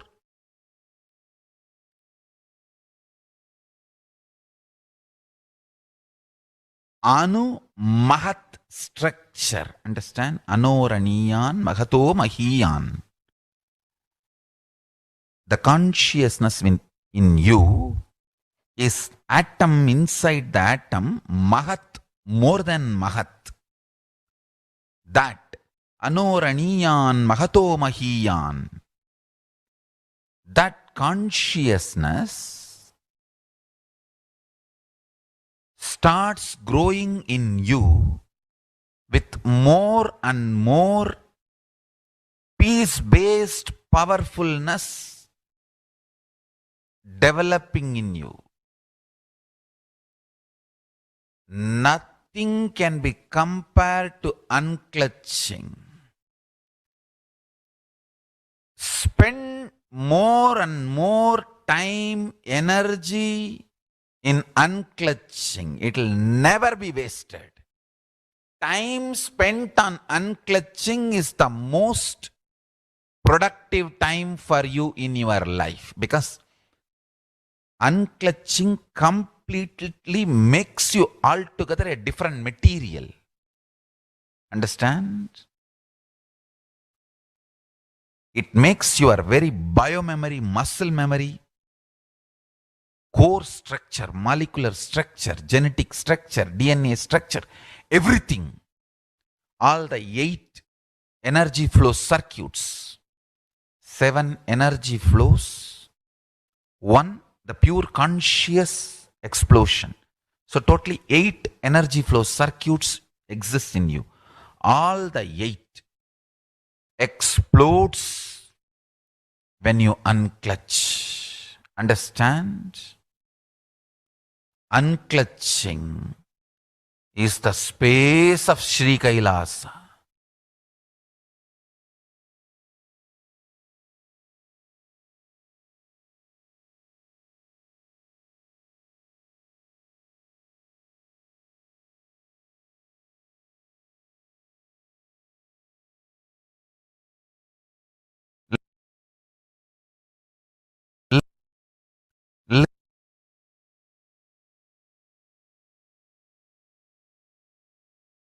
Every chanting, every prayer in Hinduism ends with Shanti, Shanti, Shanti 3 times. Means peace, peace, peace. Hinduism is the real religion. Loving peace, living peace. Individual level, social level, global level. Understand? Hinduism lost all its 56 nations, 200 states, 10,000 kingdoms, samsthanas. Is not a loss to Hinduism, it is a loss to planet Earth, human beings. Wherever Hinduism is practiced, kept alive, the ideal of global peace is kept alive. Just do this one simple statistics. You yourself study. Google and study. Take the top 10 religions and list how many people they converted in last 200 years, how many people they killed. List for each religion. I can be 200% sure. You yourself will realize Hinduism is the most peace-loving and peace-living religion. Neither conversion nor terrorism. Neither conversion nor terrorism. Being the supreme pontiff of the most peace-loving, peace-living religion, I give you all my blessings on this International Peace Day. Understand? It is we Hindus need to keep the global peace as a living possibility, and we need to make this global peace as reality. Just talking about global peace will not work. Working for global peace only is the responsibility of the real living Hindu. Anyone who wants to claim themselves as a Hindu or practice should work for global peace. Global peace is our responsibility.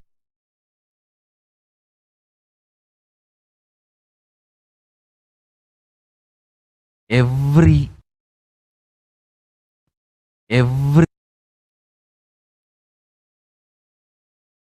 Hindus have the responsibility to bring global peace. So you can also throw a challenge. See, if you are making a Hindu micronation, you can throw this challenge to each one, your friends, family, 10 people. Let them participate in the challenge and then let them send a challenge to others. So I welcome all the living and practicing Hindus to become founding fathers of Kailasa micronation in your countries.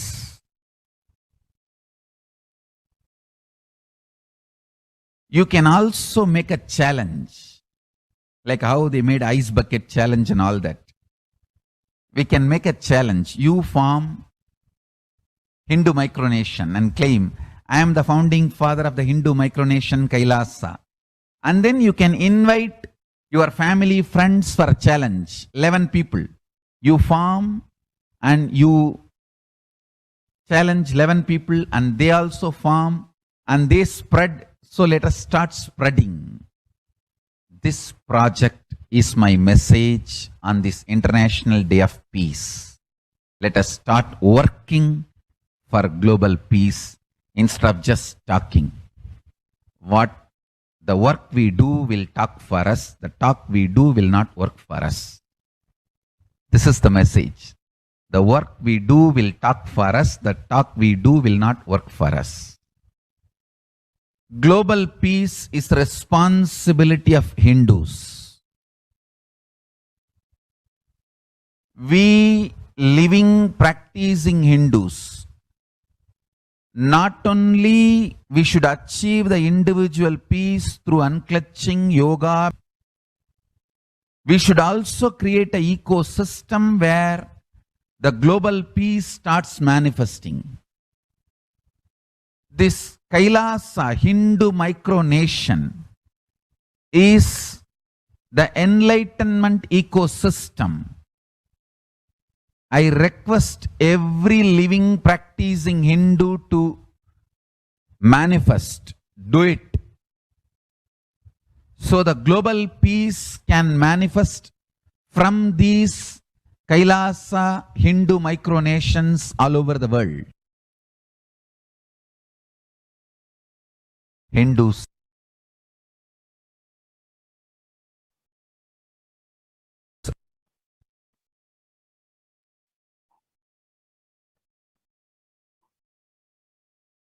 Kailasa's mission of global peace and superconsciousness breakthrough. The sovereign order of Kailasa, led by the Supreme Pontiff of Hinduism and Nithyananda order of monks, nuns, and Hindu diaspora, are working for global peace and to give a superconsciousness breakthrough to humanity. It is the Supreme Pontiff of Hinduism's mission to revive a conscious world where the global issues at the climate, economic, social, health, and humanitarian levels cease to exist from their very root, turning the problems of poverty, hunger, violence, discrimination into powerful living through the experience of oneness. Supreme Pontiff of Hinduism has been working from the very grassroots level to usher in an era of peace at all levels, individual, societal, national, and global. His deep insights into the workings of the human mind body emotions have enabled him to powerfully and directly address various social, emotional problems facing humanity today. Some of the ways that the Supreme Pontiff of Hinduism provides spiritual solutions to combat the pandemic and the other issues. Since the beginning of the global lockdown, the amount of contribution and activism of Kailasa has increased multifold through the Paramashivoham program, bringing the superconsciousness breakthrough to the whole humanity. By starting the Akhanda Nirvikalpa Samadhi Jnana Yajna and contributing almost 3 million minutes Paramashiva Sankalpa chanting, the sacred Sanskrit mantra chanting to heal 24/7 via Zoom sessions. Spiritual healing to one and all 24/7. Helping humanity to cope up with insecurity, fear, disease by empowering individuals to heal themselves learn to cope up emotions like depression and tough situations in relationships, providing alternative solutions to worldly problems through the power manifestation, initiating thousands every day into the manifesting innate abilities in Kailash courtyard sessions, providing healthy solutions like a technique to clear stomach from the Ayurveda solutions, which ultimately brings clarity out to the spiritual truths and give a conscious breakthrough. In the long term, establishing self-sufficient communities, continuing and intensifying the service of Annadan, the free food in Nithyananda Annalayas around the world, including Tiruvannamalai and Los Angeles, paving way with the New World Order, starting the agriculture-based communities in Adi Kailas and several other locations. Peacekeepers of Kailasa offering various life solutions from the teachings of the Supreme Pontiff of Hinduism. Hinduism prescribes various methods for global healing. One such is Maheshwara Puja, nullifying collective negativity simply to the presence of the avatar and his order of monks, offering Maheshwara Puja to the natural calamities hit victims. Bhava Samadhi Darshan to raise the individual consciousness breakthrough. Devi Parashakti, Akashic reading, the cosmic revelations. Supreme Pontiff of Hinduism, spiritual solutions for COVID-19. Society was created with the delusional ideas of too many human beings, blind spots, and the decisions made from those blind spots. If the visionary of a civilization or country or nation had blind spots when he develops the vision for it, the whole civilization suffers those blind spots forever. Now it's time that the Prakriti, nature, resets itself. Many of the blind spots based visions, ideas become important components of the society. This pralaya which is happening is melting down everything which is delusion based. We know is gone. Let us celebrate God. The Supreme Pontiff of Hinduism, spiritual solutions for COVID-19. This isolation, which is seemingly endless when with an unknown future, which is compelling humanity to make a 100% lifestyle change, is something to be deeply dwelt upon. All problems need to be addressed only with the spiritual solutions and powerful cognitions. To stop people having mental breakdown, pandemic fatigue, collapsing, depression, destruction, and also give them super consciousness breakthrough and revive the enlightened civilization, the Supreme Pontiff of Hinduism continuously gives spiritual solutions and powerful cognitions. Some of the spiritual solutions and powerful cognitions are unclutching, practicing completion, practicing oneness, practicing ajapa japa of Mahavakya, Om Nithyananda Paramashivoham, consciously building a deep feeling connection, yoga, puja, vegetarian diet, and nirahara samyama. It is time we all take responsibility to save humanity, to protect people. Many of these solutions are online and free for one and all. For this Akhanda Nirvikalpa Samadhi Jnana Yajna, people from over 50 countries continuously radiate the space of Paramashiva by practicing the unclutching meditation 24/7, 24 hours a day, 7 days a week. It started from 13th May 2020, and at any given point of time, there are 4 to 8 zones actively unclutching around the world. Join this movement of unclutching Akhanda Nirvikalpa Samadhi Jnana Yajna at http://kailasa.tv/minutes for peace. The life solutions based on the ancient Hindu tradition, the meditation and yoga techniques from the scriptures, the cognitions rooted in the highest truth, the lifestyle based on living and radiating the higher values of life, and the powerful way of living and realizing one's ultimate potential form the foundation of the Supreme Pontiff of Hinduism's teachings, which by their inherent nature provide the foundation for peace on planet Earth.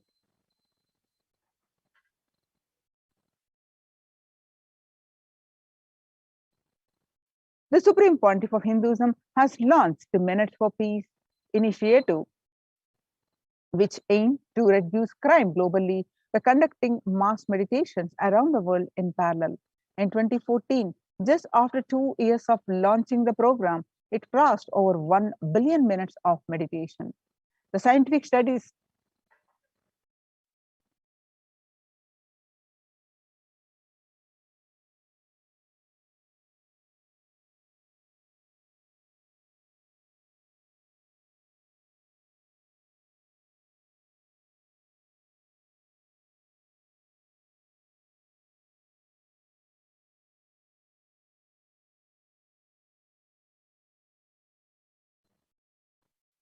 The scientific studies have shown a reduced crime rate after participation in the meditation and completion techniques. In 1976, it was found that when 1% of community practiced meditation and pujas, the crime rate was reduced by 16% on an average. The current tally on the Minutes for Peace website is more than 4.3 billion cumulative minutes of meditation logged, including all the events, programs, and festivals where people have gathered in large numbers and participated in meditations and rituals. The total count comes out to be a staggering 409 billion minutes of meditation for peace so far. You can see the glimpses where about 5,000 devotees gathered and participated in a 48-day meditation program called Shuddhatvaitam. Supreme Pontiff of Hinduism has also hosted Kumbh Mela in United States of America in Los Angeles since 2007. Nithyananda Sangha is entrusted as the only organization to host Kumbh Mela outside India by the Akhila Bharatiya Akhada Parishad. In September 2006, the Supreme Pontiff of Hinduism has organized the first confluence for world peace to honor the memory of those who lost their lives. Others on September 11th, 2001 at Irvine, California, United States. The second Conference for Peace was held in Los Angeles in 2007 in collaboration with Vedanta Society, BAPS, ISKCON, Siddha Yoga, and other organizations. The Kumbh Mela festival spread fast to other countries, including Australia, Canada, etc. In 2009, the Supreme Pontiff of Hinduism has organized a month-long peace walk covering 1,000 kilometers and 1,000 villages to bring together in harmony from all walks of life. To promote feeling connection and oneness among people during the walk, health camps were conducted in villages along its path. Supreme Pontiff of Hinduism has conducted large-scale collective meditations on September 21st International Peace Day to raise the collective consciousness. And one of the greatest contributions that the Supreme Pontiff of Hinduism is doing, the initiating thousands into sannyas. Sannyas is our social responsibility. Let us save Hinduism and humanity. Supreme Pontiff of Hinduism has revitalized the monastic tradition of sannyas by initiating hundreds of people into the Nithyananda monastic order. Contribute the best things to human civilization and living their life with the cognition that life is for others. These monks and nuns act on empowerment for the human society distraught with the violence, depression, and other forms of life negativity. Supreme Pontiff of Hinduism has also revived the ancient practice of embarking on pilgrimages, the spiritual journeys, reviving the original context. The food system hold the key to ending the world hunger. Under the Red Om, that is No Hunger Project, through the Annalayas at the Kailasas de facto spiritual embassies worldwide, under the guidance of the Supreme Pontiff of Hinduism, has served over 5 billion organic sattvic vegetarian meals so far. Giving free food to all the citizens is the economic policy of Kailasa, deriving the reference from Vedas and Agamas.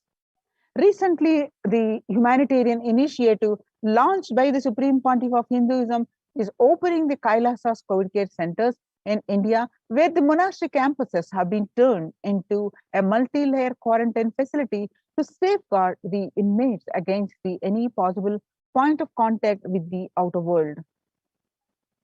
The Supreme Pontiff of Hinduism has opened this service free to all people, regardless of any differences in age, gender, caste, creed, ethnicity, color, or socio-economic status.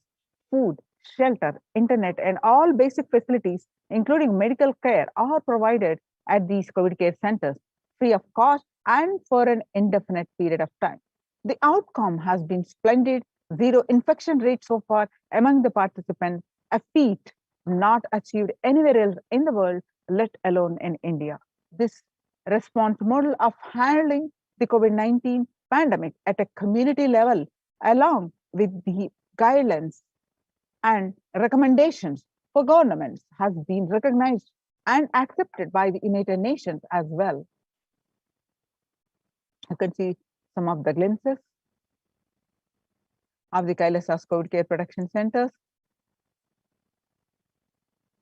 Now, if you are in India, especially, join the COVID Care Protection Centers.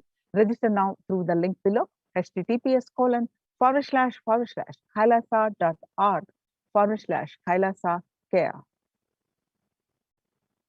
Now let us see all these COVID care centers and various Kailasas de facto spiritual embassies are temple-based.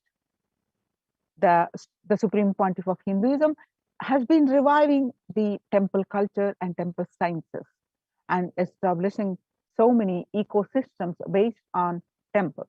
So let's understand why temple-based ecosystems. Now, in the times when COVID-19 is rampant and ancient temples are in a lockdown because of the risk of widespread corona disease, the devotees of these temples were visiting and having darshan of their gods and goddesses for thousands of years. At all these ancient sacred sentiments have come to a harming halt after the lockdowns have taken place. The religious fervor of the devotees is being lost due to the pandemic. The Supreme Pontiff of Hinduism is reviving the e-Kailasa ecosystem and bringing all the ancient traditions of the online platforms on Kailasa TV, YouTube, and Facebook. Now let's listen from the Supreme Pontiff of Hinduism on about reviving the temple science of temples.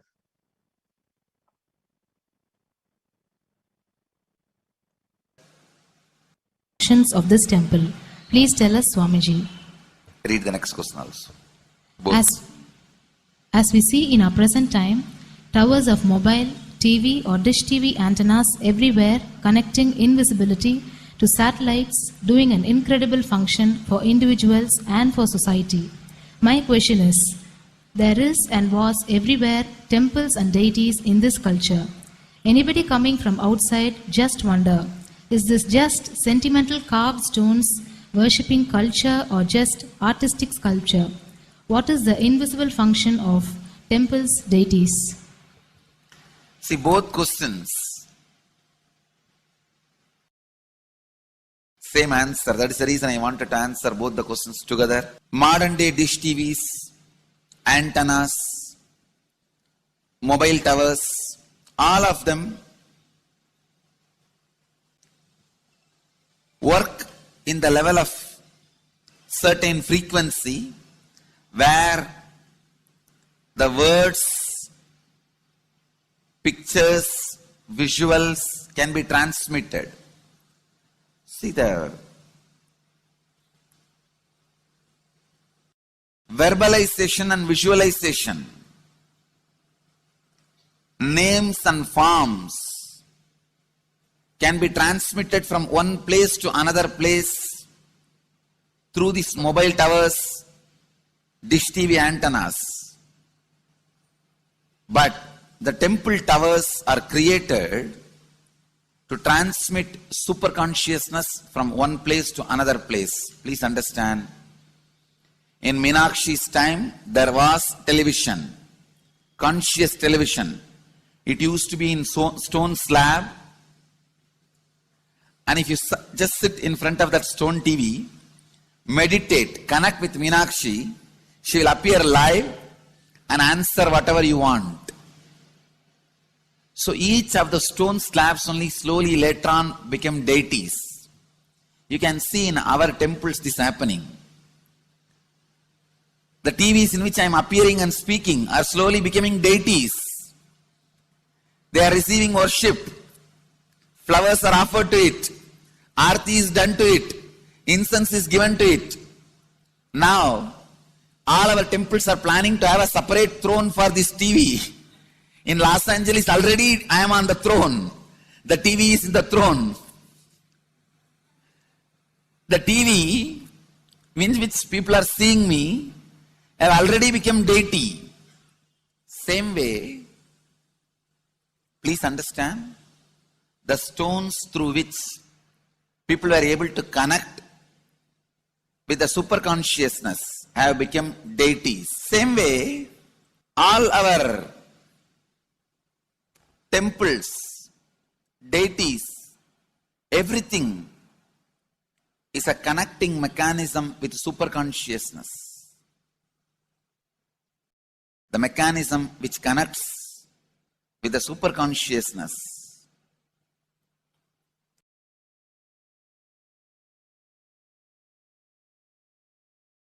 Please understand, the deities and temples are not just sentimental carved stones, or they are not just artistic sculptures, they are conscious transmitters. They raise you to the superconsciousness. In each house in Vedic tradition, we have a puja room. All the puja rooms are your private conscious airport, are conscious transmission centers. The main temple is the place from where continuous superconsciousness is radiating. So if you just sit and connect with a deep feeling connection, see, in those days human beings were so beautiful and simple. Just remembering the name of the deity is enough. They are already in connection with the deity. That feeling connection. When I read Patanjali's Yoga Sutra, it says, sit in Siddhasana and be in Samadhi. That's all. So the human beings were so simple in those days. Just if you sit in Siddhasana, you are already in Samadhi. If you sit, your mind sits. Now, if you sit, your mind sits. Mind is completely away from the body. In those days, human beings were so simple and intelligent. All the non-mechanical parts of their brain were awakened. It is Western culture which killed the non-mechanical parts of the brain, the functions of the non-mechanical parts of the brain. Please understand, in the Vedic civilization, always human beings were brought up in such a way that non-mechanical parts of the brain was fully alive and awakened. It is a cultural invasion, destroyed the greatest possibility of the human being when the non-mechanical parts of the brain is not functioning anymore. The temples, deities, all these are looking useless. Otherwise, they are a huge conscious infrastructure. Please understand. So, an example, suddenly, if we find some method to travel just 20 feet above the air, or 30 feet above the air,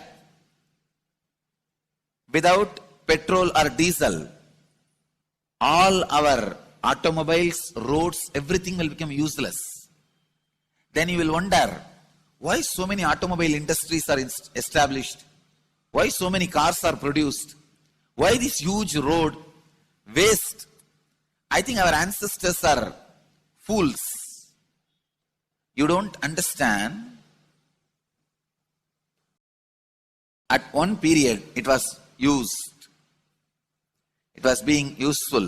Our temples, our deities, all these are useful if all your non-mechanical parts of the brain is awakened.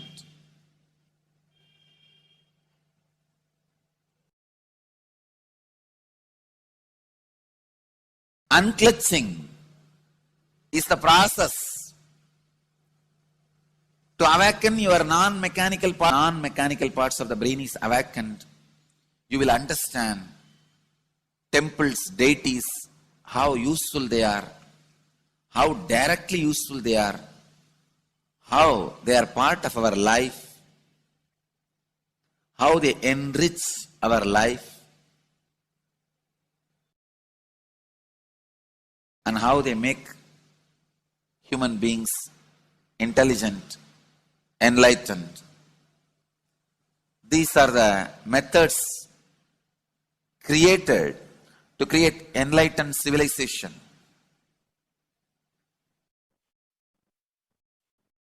These grand temples are not built as an just monument. They are built as a conscious movement. It is not like Egyptian pyramids, monuments. No.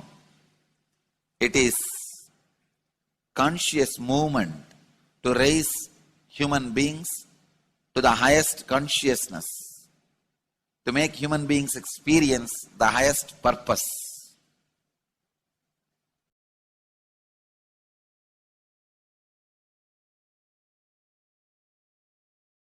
Understand, unclutch, use the temples to achieve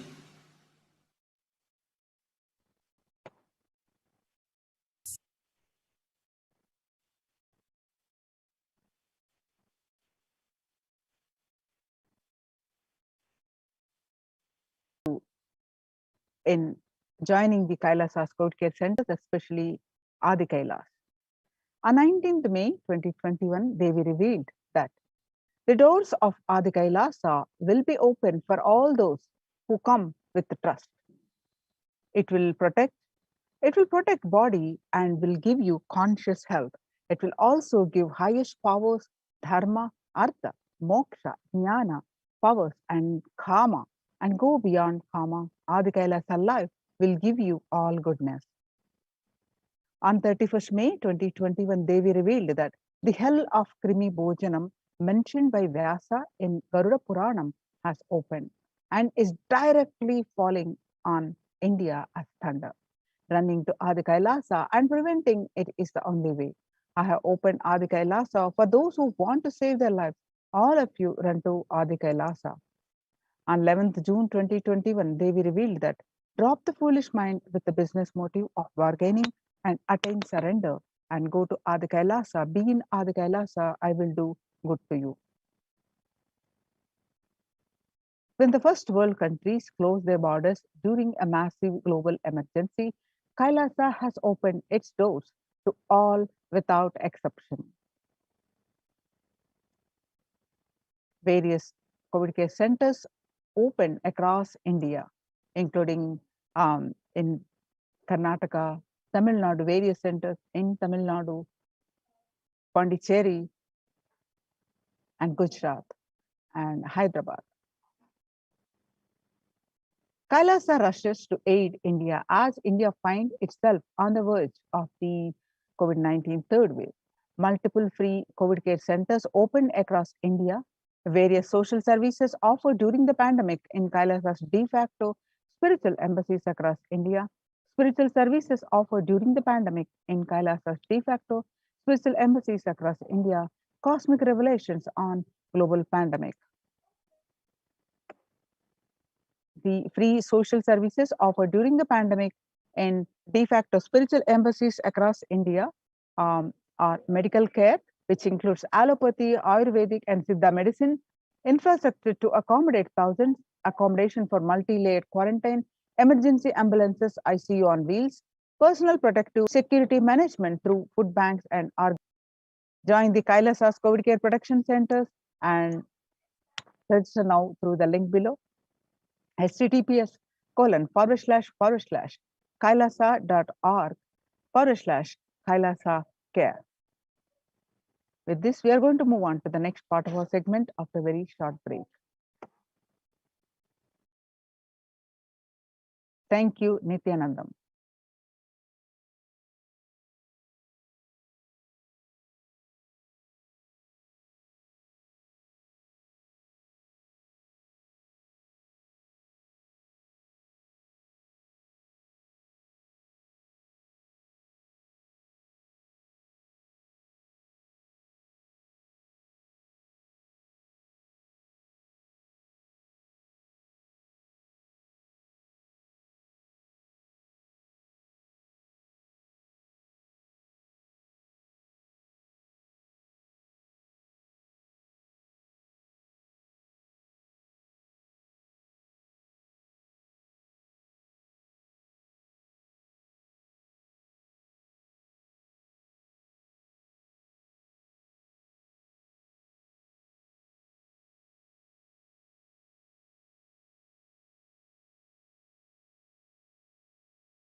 Connecting with the divine with your eyes closed is meditation. Connecting with the divine with your eyes open is darshan. Come, let us all now move from meditation to darshan. Slowly, very slowly, please open your eyes. அம்மையப்பனே நீ என்னையப்பனே, அம்மையப்பனே நீ என்னையப்பனே, அம்மையப்பனே நீ என்னையப்பனே, அம்மையப்பனே நீ என்னையப்பனே.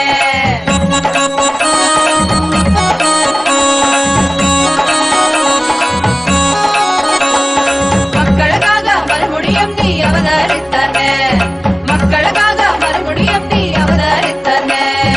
அம்மையப்பனே நீ என்னையப்பனே, அம்மையப்பனே நீ என்னையப்பனே, அம்மையப்பனே நீ என்னையப்பனே, அம்மையப்பனே நீ என்னையப்பனே.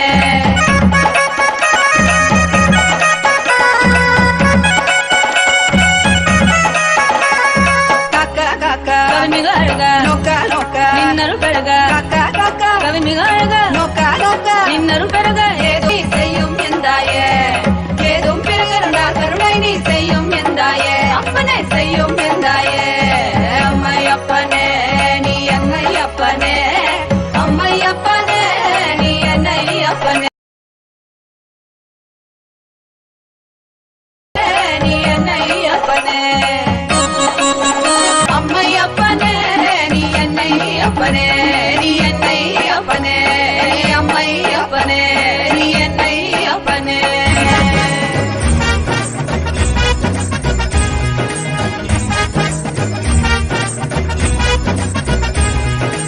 ஆறுபடைக்கப்பா ஓம் ஆறுபடைக்கப்பா, நித்தியன் வாழும் நித்தியபுரி மலையே ஆறுபடைக்கப்பா.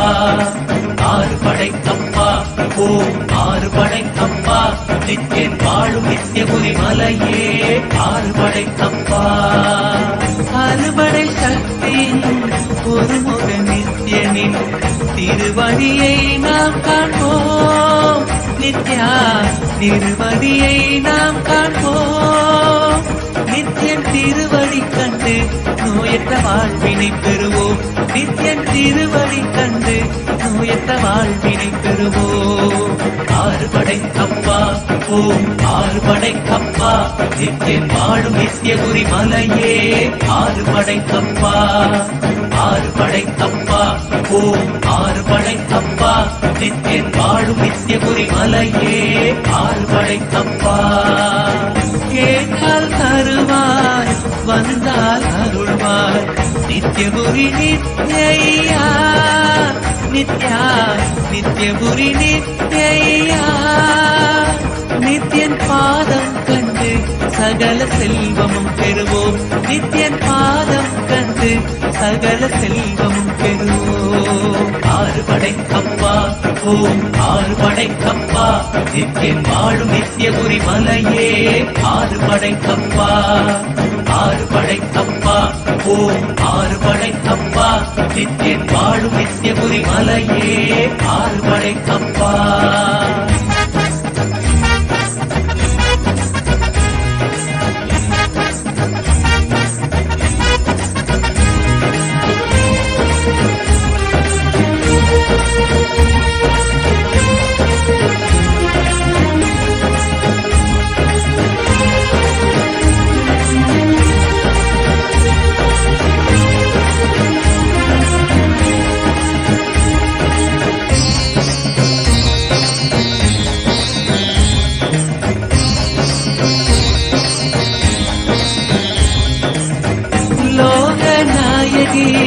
पुत्र नंदने नित्येश्वर रूपा, नित्या नित्येश्वर रूपा.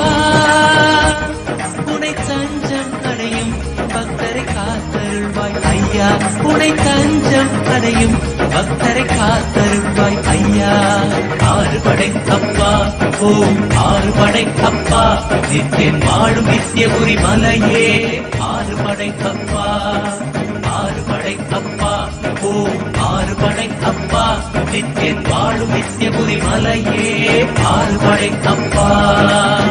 மார்கழி மாதத்தில் குதித்த நித்தியனே நித்தியபுரி நித்யா நித்யா நித்தியபுரி நித்யா. உன் பாதம் கண்டு நாங்கள் சரணடைந்தோமே, உன் பாதம் கண்டு நாங்கள் சரணடைந்தோமே. ஆறுபடைக்கப்பா ஓம் ஆறுபடைக்கப்பா நித்தியன் வாழும் நித்தியபுரி மலையே ஆறுபடைக்கப்பா. ஆறுபடைக்கப்பா ஓம் ஆறுபடைக்கப்பா நித்தியன் வாழும் நித்தியபுரி மலையே ஆறுபடைக்கப்பா. ஆறுபடைக்கப்பா ஓம் ஆறுபடைக்கப்பா நித்தியன் வாழும் நித்தியபுரி மலையே ஆறுபடைக்கப்பா. ஆறுபடைக்கப்பா ஓம் ஆறுபடைக்கப்பா நித்தியன் வாழும் நித்தியபுரி மலையே ஆறுபடைக்கப்பா. ஆறுபடைக்கப்பா ஓம் ஆறுபடைக்கப்பா நித்தியன் வாழும் நித்தியபுரி மலையே ஆறுபடைக்கப்பா. ஆறுபடைக்கப்பா ஓம் ஆறுபடைக்கப்பா நித்தியன் வாழும் நித்தியபுரி மலையே ஆறுபடைக்கப்பா. ஆறுபடைக்கப்பா. ஓம் நித்யானந்தேஸ்வர பரமசிவசமாரம்பாம் நித்யானந்தேஸ்வரி பரமசக்தி மத்யமாம் अस्मदाचार्यपर्यन्ताम् वन्दे गुरुपरम्पराम्.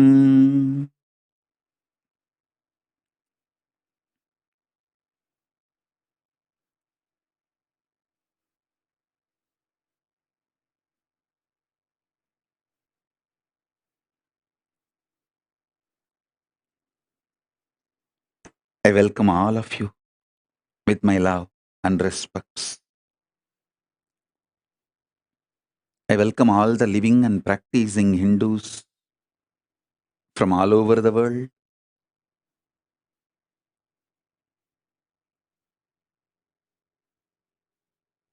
All the ministers, diplomats, ambassadors, citizens, consulate generals,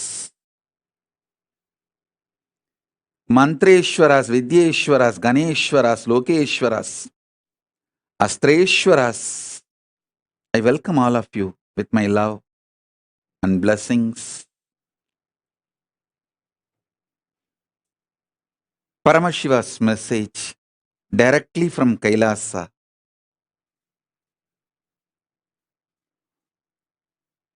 Fourth force,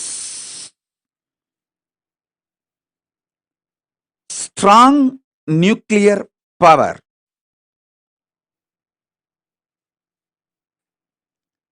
is the extension and inclusive of gravity, electromagnetic force, weak nuclear force, all its permutation combinations. Listen. The fourth force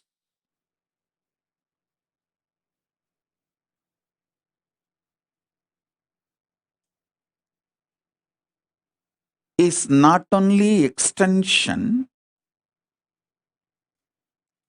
it includes all the other three. I wanted to remind all of you once more, Hinduism is cosmic science. It teaches you the whole life. மண்ணில் நல்லவண்ணம் வாழலாம், விண்ணில் நல்லவண்ணம் உறையலாம்.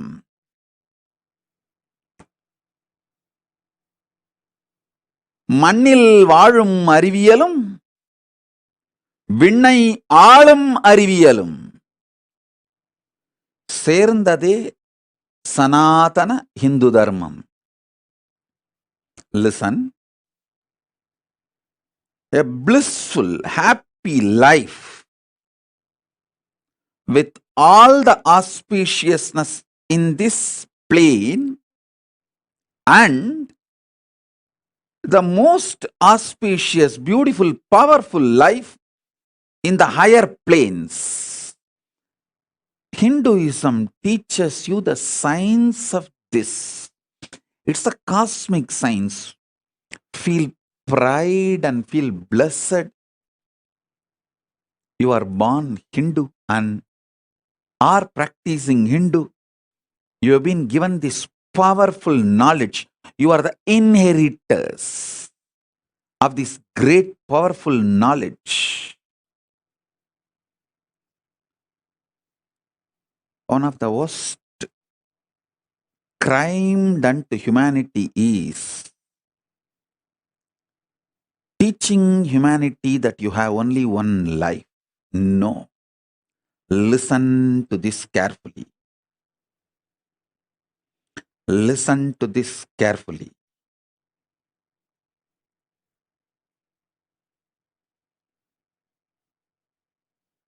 Telling you only we exist, human beings exist in this universe is stupidity. Telling you beings from the other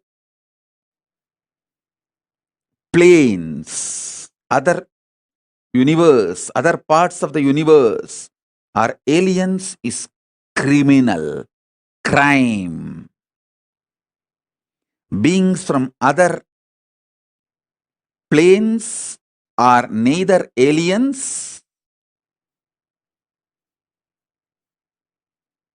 nor false.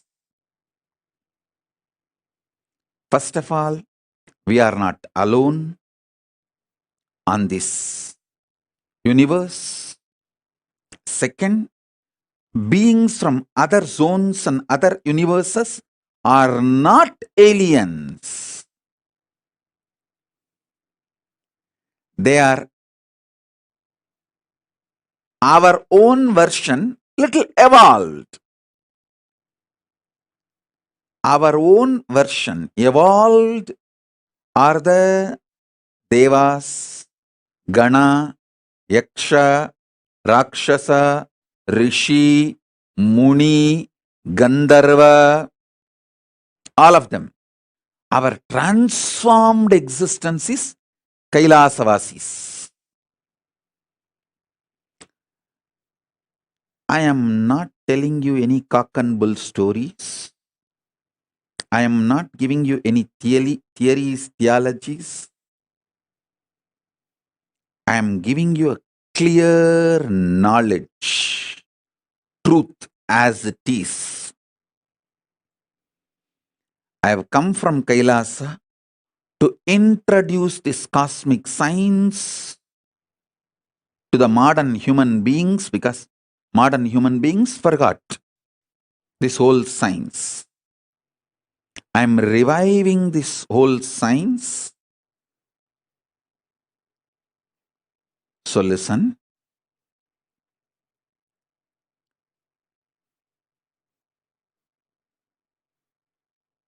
Last few satsangs I was talking about these four forces. Today I wanted to talk about fourth force and giving more understanding about the third force also.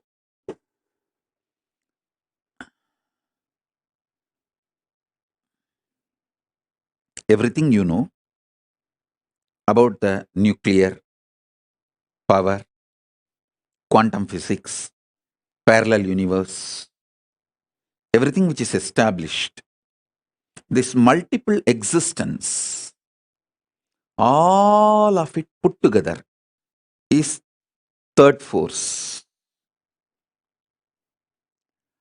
Third force's imaginary fantasy extension.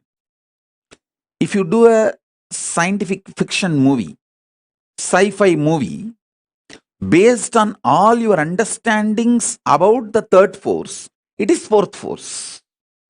Listen. Till now, human beings have not decoded the fourth force in a concrete way, but the fourth force is all possibility of third force. Because it is all possibility of the third force, any science fiction movie you develop based on anything you know about the third force is a reality in the fourth force. Listen to that. I'm repeating. Any fantasy imagination you develop centered on the principles you know about the third force is part of the fourth force. Because the fourth force is everything you can imagine as an extension, transformation, multiplication of the third force and more.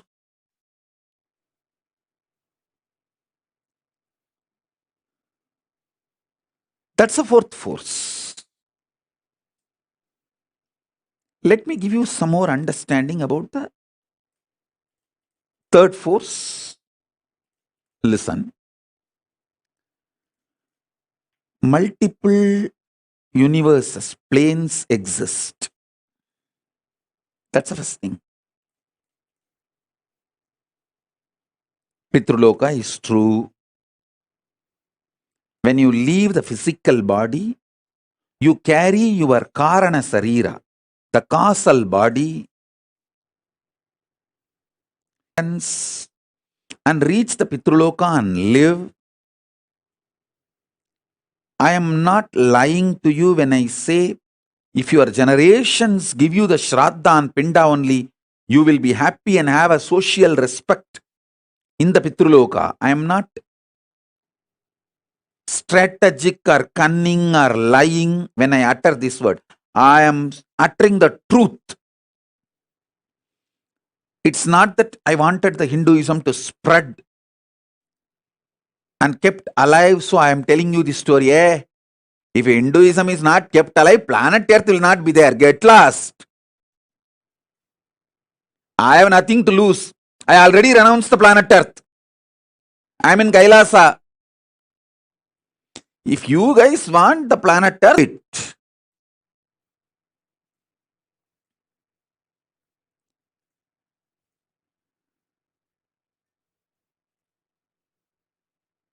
I am here only to give you the truth as it is.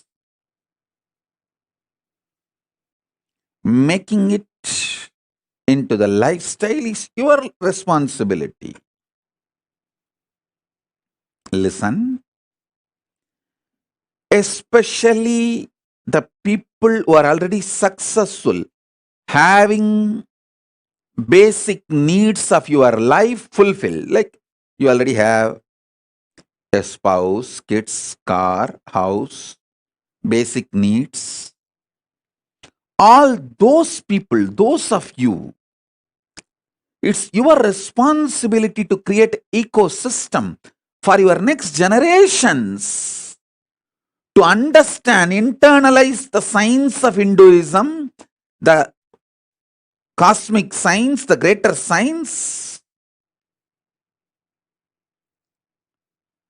and keep it alive. I was so happy when I educated myself about this ISKCON's temple they are building in Mayapur. The temple of Vedic Planetarium, where they are describing the Vaishnavite Srimad Bhagavatam description of the multi-universes, the multiple universes, the different lokas.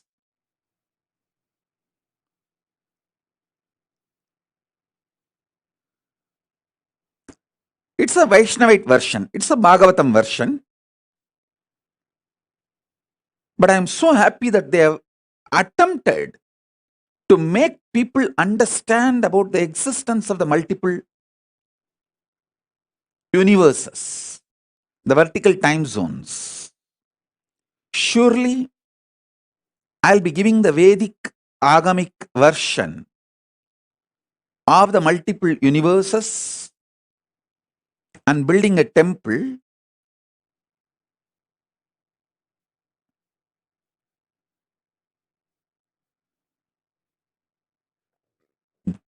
to showcase to all of you and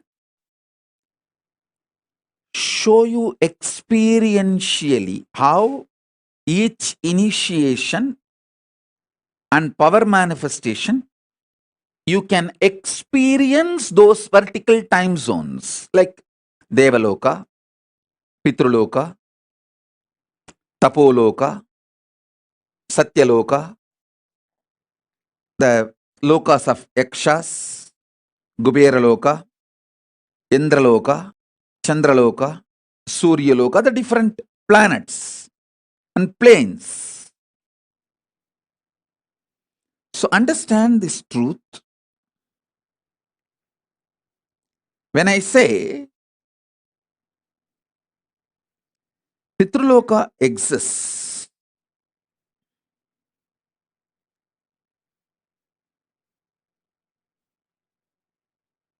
it is true.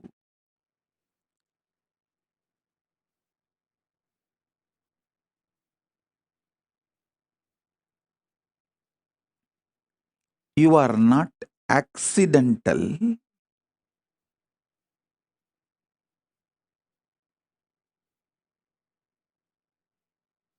Evolution of some biological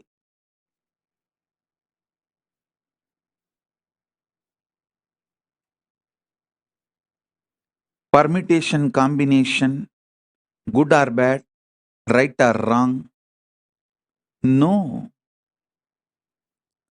You are a conscious manifestation to celebrate, live your existence on this plane and in higher planes, vertical time zones.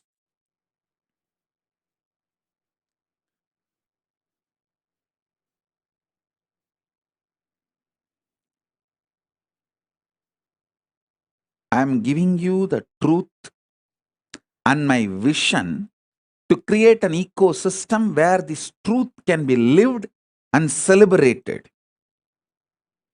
This is my sincere effort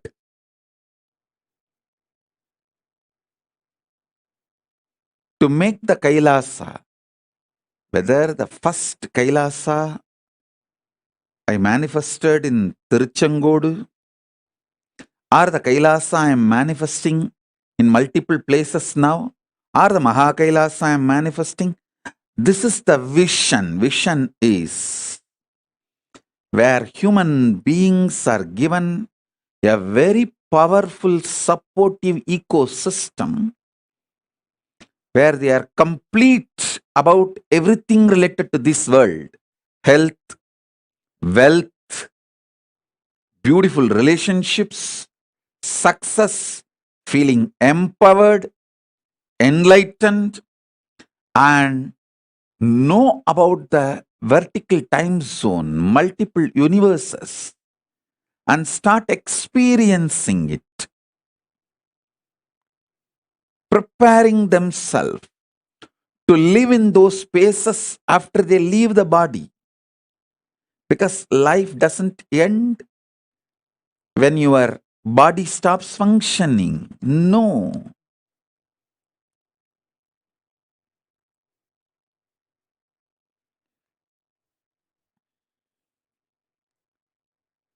Life is so much more.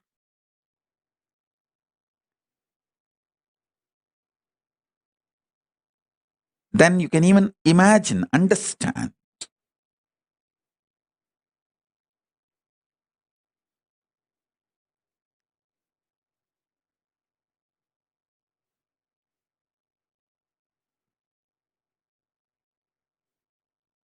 Theosophy Society, Arabindo Ashram,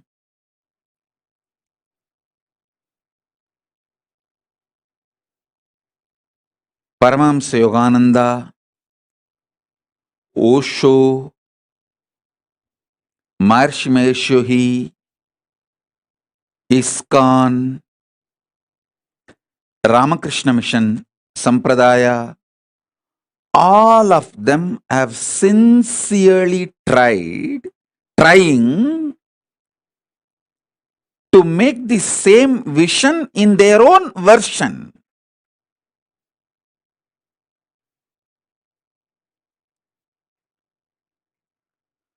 I am trying to create most updated, because now I know all the insecurities of these human beings, why something is successful and why something fails. Above all, time is in my favor. Age is in my favor. I am too young. I am only in early 40s.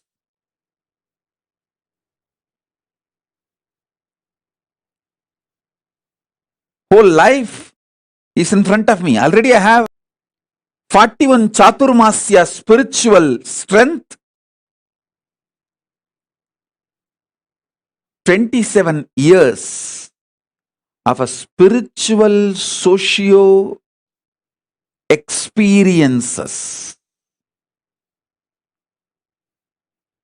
working in the spiritual field with the society, 27 years of solid experience and expertise, 41 years of Chaturmasya,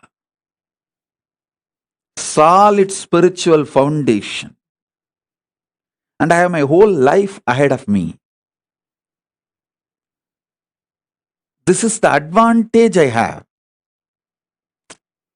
Let me express these truths so this vision can start manifesting in all of you. This third force and fourth force manifests in all of you. This is my vision for all my Kailasas. Whether it started in a container, I don't know how many of you know, the first Adinam, Tirchanguda Adinam, started in a steel shed. That is why I always feel container is auspicious. Put container in any place, it will become Kailasa. Because the first Kailasa is container Kailasa. Only then the hut was built. There was a small steel shed which was used as a pump set, gifted to me by a devotee. That's when first I started staying. From there only I built the hut.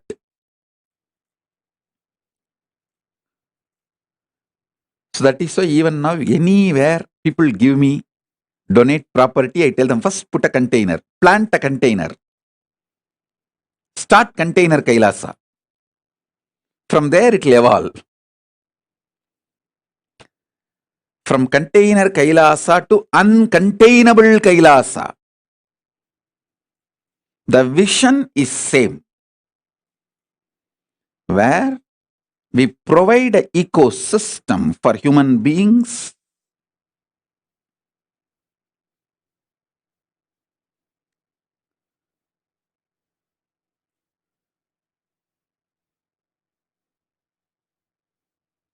to have a healthy, wealthy, blissful,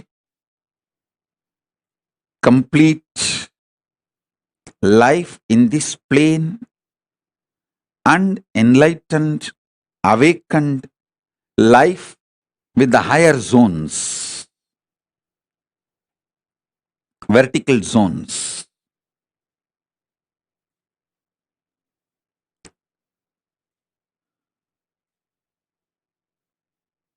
still many of my vision is not yet unfolded into reality, but I have spelled out my vision very clearly.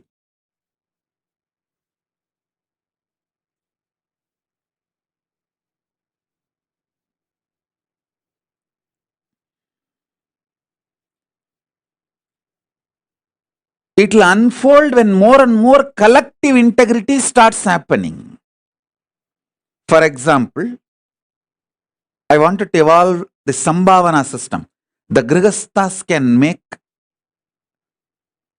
wealth for their personal life and expenses. Working for Hinduism, for Kailasa, like a win-win. You strengthen the Kailasa and you also get personal income. This was the vision I revealed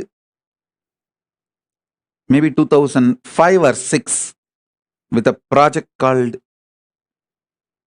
Anand Samaj. Is a kind of a communities evolving everywhere.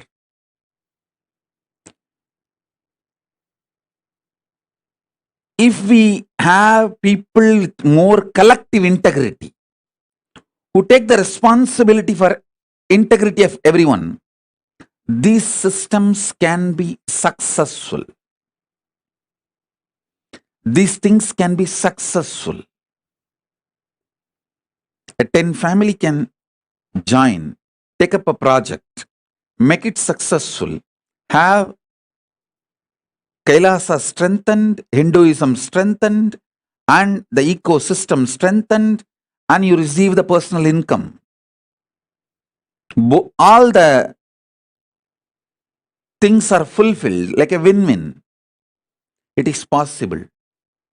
It is possible, especially in the cities of India and the NRIs in Malaysia, Europe, US, Trinidad, Tobago, where the Hindus are the richest ethnic minority. If you guys start evolving this kind of Kailasas, you will create an ecosystem where your generations will have strong feeling connection with Hinduism. They will live Hinduism. They will manifest them. They will be giving you the Shraddha for generations, building the modern day Agraharams.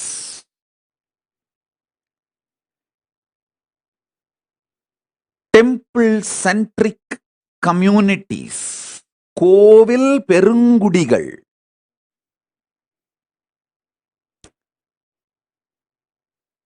தமிழ்ல சொல்லணும்னா, மலையும் மலை சார்ந்த இடமும் குறிஞ்சி, காடும் காடு சார்ந்த இடமும், அது மருதம், முல்லை, நெய்தல், பாலைன்னு சொல்லுவாங்க. ஐம்பெரும் நிலங்கள்னு.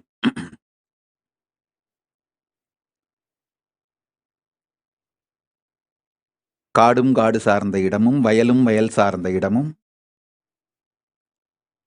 கடலும் கடல் சார்ந்த இடமும், குறிஞ்சி, முல்லை, மருதம், நெய்தல், பாலை 5 நிலங்களை சொல்வார்கள். மலையும் மலை சார்ந்த இடமும் குறிஞ்சி. அது எனக்கு தெரியும். காரணம்னா நான் அந்த மலை சார்ந்த இடத்திலே பிறந்து வளர்ந்ததால். அதுபோல நன்றாக புரிந்து கொள்ளுங்கள். 6ஆம் நிலம் ஒன்று உண்டு. கோவிலும் கோவில் சார்ந்த இடமும் Kailasam.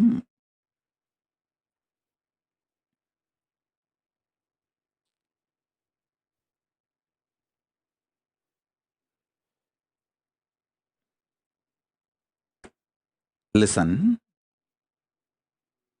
temple-centric communities, temple-centric lifestyle,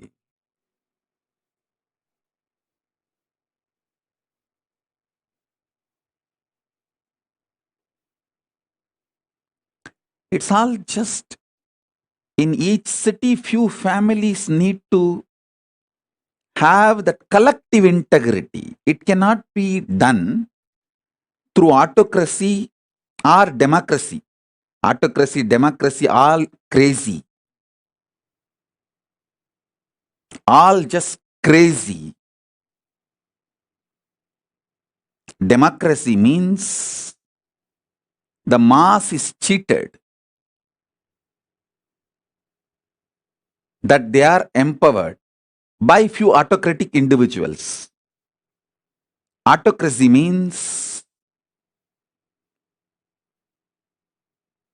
people know openly they are being ruled and at least hold the rulers responsible historically. So this autocracy, democracy, all crazy. Neither autocracy nor democracy is going to work for the future. It's collective integrity, responsibilism only is going to work for the future. That's why the Kailasa, I am evolving a kind of a new responsible democracy. How I am evolving, all the temple volunteers will vote any issue related to running the temple. All the donors will vote any issue related to money. All the administrators only will vote any issues related to administrative policies. A temple volunteer, if he is volunteering for administration, also he will have 2 votes. He will have a vote in the temple related and administration related because he is involved in administration. If he is an SJP donor, he will have the voting, one more vote to involve and vote about the economic affairs. So the votes are given based on the responsibility, responsibilism. Responsible democracy evolves collective integrity. That's the way I'm evolving now. I'm actually sitting and penning down the whole principles, how the Kailasa should be run, the guidelines. I'm making it into a responsible democracy. If you are a temple volunteer, you spend certain number of hours maintaining temple, you have the right to vote everything related to temple affairs. If you are a donor, SJP Yajaman, you get 1 vote related to all the economic affairs. If you are a SJP Karta, you get 5 votes, all related to economic affairs. If you are volunteering in administration, you get vote to vote in all affairs of administration. If you are volunteering in garden, housekeeping, you get the right to vote in all the affairs of the gardening, housekeeping. Responsible democracy.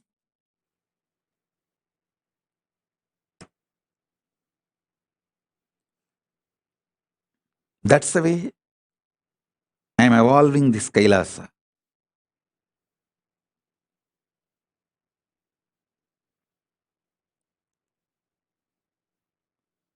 These digital ecosystems and the spiritual ecosystems I am evolving all over the world.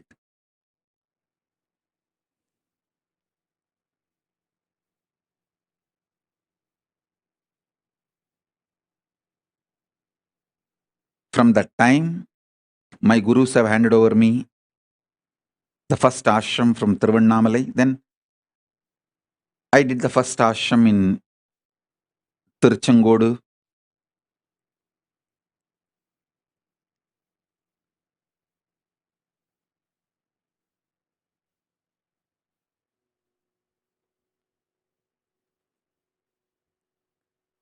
My vision for Kailasa is clear. As I said, மலையும் மலை சார்ந்த இடமும் குறிஞ்சி, காடும் காடு சார்ந்த இடமும் முல்லை, வயலும் வயல் சார்ந்த இடமும் மருதம், மணலும் மணல் சார்ந்த இடமும் நெய்தல்,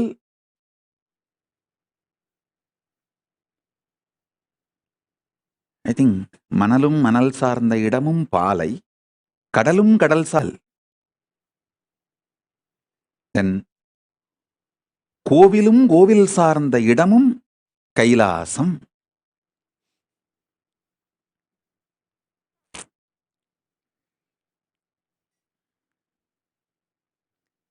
We need to evolve Kailasa everywhere. I am seeing some of the successful Kailasas. Banu Patel has done a best Kailasa in Oklahoma because naturally she has a beautiful collective integrity team built for her business. See, the business network she built is all from the family, and they all have already built a collective integrity. That is why that the Kailasa, Oklahoma is such big success. The best kept deities,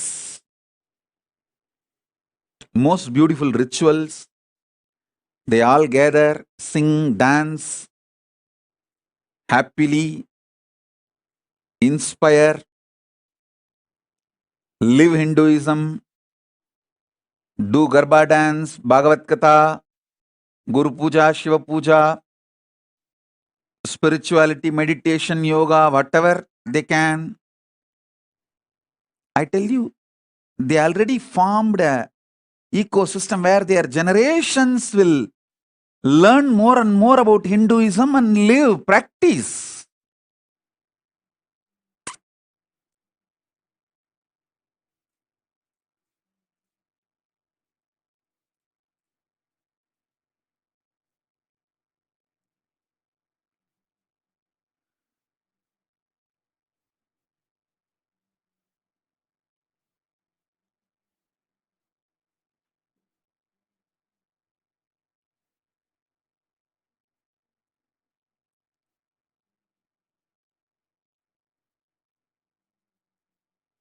Banu is very successful in evolving a very beautiful Kailasa ecosystem.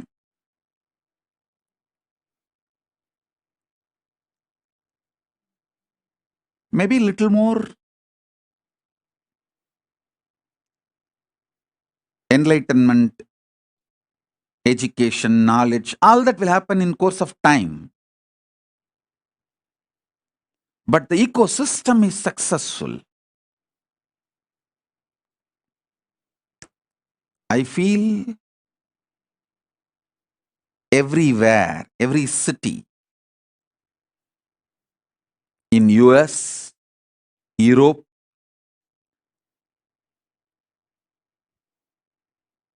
even in India, if you guys start creating this Kailasa ecosystem, you will have your next generation following Hinduism, giving you Shraddha, Yurloka.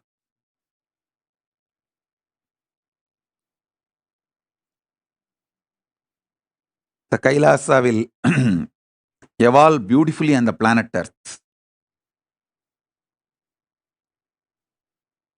திரும்ப சொல்றேன், மலையும் மலை சார்ந்த இடமும் குறிஞ்சி, காடும் காடு சார்ந்த இடமும் முல்லை, வயலும் வயல் சார்ந்த இடமும் மருதம், கடலும் கடல் சார்ந்த இடமும் நெய்தல், மணலும் மணல் சார்ந்த இடமும் பாலை. ஏன் மெமரிலேயே கரெக்டா இருந்து இவனுங்க ரெஃபரன்ஸ் கொடுக்குறேன்னு சொல்லி துண்டு சீட்டு கொடுத்து என்ன குழப்பிட்டானுங்க. எப்பவுமே நம்ம மண்டையை நம்புறது தான் பெஸ்ட். துண்டு சீட்டை நம்பினோம்னா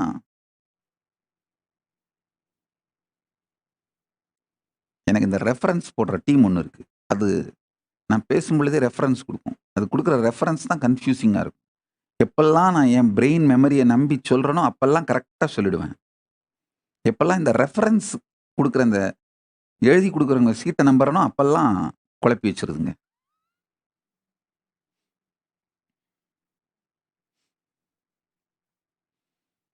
மலையும் மலை சார்ந்த இடமும் குறிஞ்சி, காடும் காடு சார்ந்த இடமும் முல்லை, வயலும் வயல் சார்ந்த இடமும் மருதம், கடலும் கடல் சார்ந்த இடமும் நெய்தல், மணலும் மணல் சார்ந்த இடமும் பாலை, கோவிலும் கோவில் சார்ந்த இடமும் Kailasam.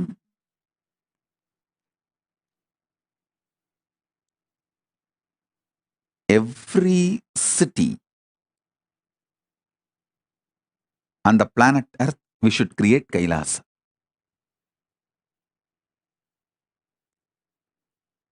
Every city we should create Kailasa.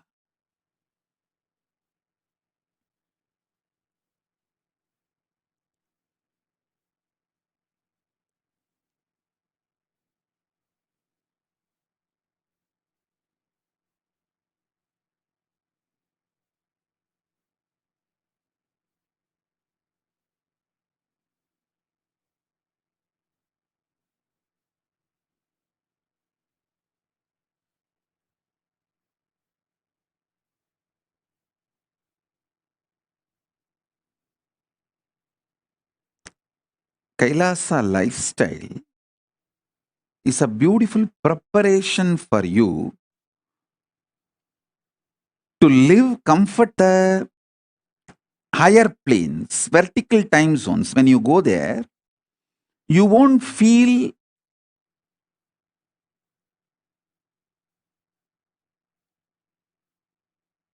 cultural shock. You will not cultural shock when you go to the higher planes if you learn the Kailasa lifestyle here on the planet Earth.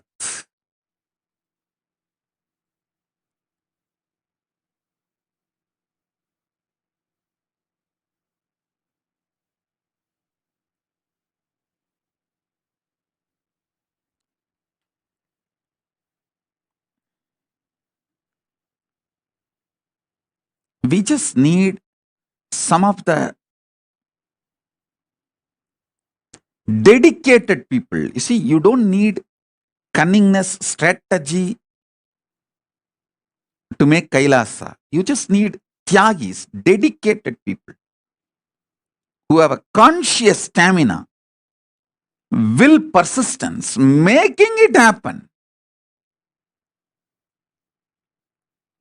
Will stay strong and make it happen, like Arishchandra, Satyavadi, the Savitri, Satyavan Savitri.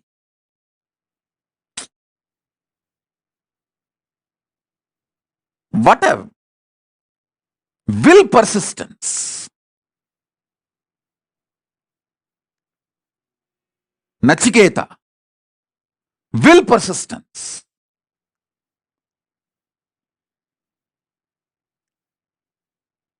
A child fasting for 2.5 days without food and water is equivalent to an adult fasting for 2.5 years.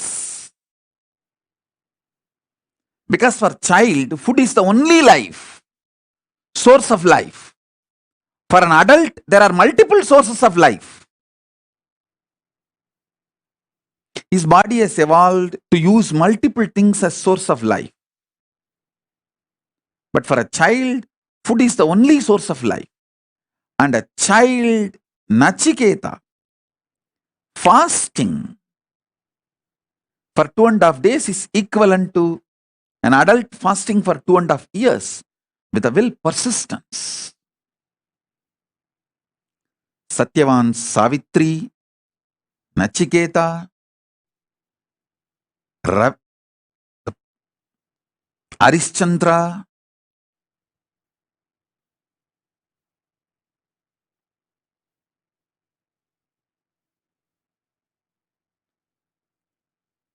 what a will, persistence. We need just few people with that kind of a conscious stamina, will, persistence to create collective integrity, to make collective integrity for Kailasa to happen. They become the foundation of Kailasa's evolution. Not any efficient, cunning, strategic. No. It is dedicated, tyagis.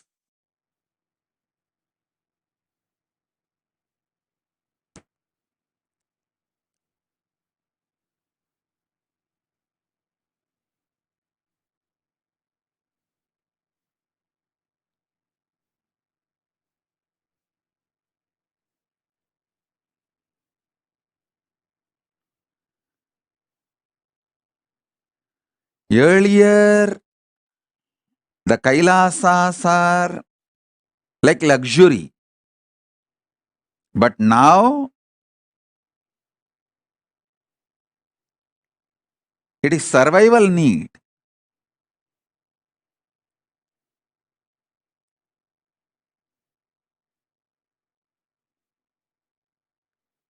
I'm seeing so many people messaging this Meda Slatya. So many people. Oh, I want Kailasa in Kashmir. I want Kailasa in Guwahati. All you guys.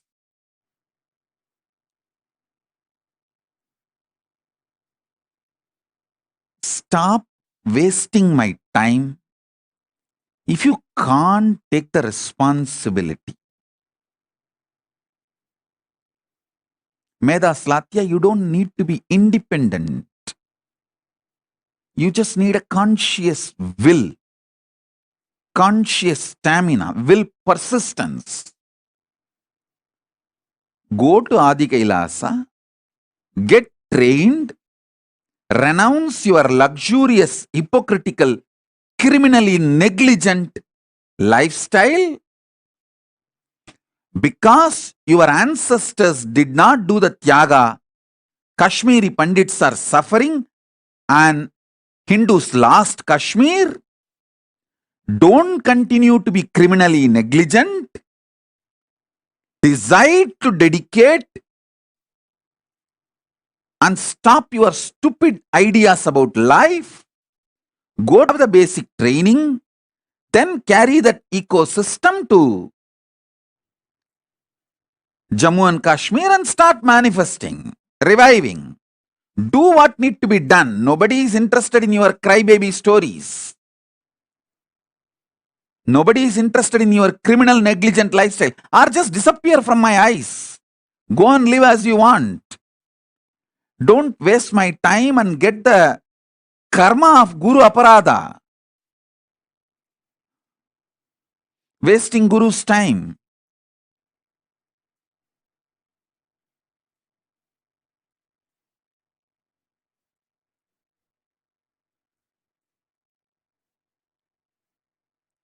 When I give a vision, everyone says, oh, I want to do, I want to do. Come on. There is a clear system I have evolved. Procedure.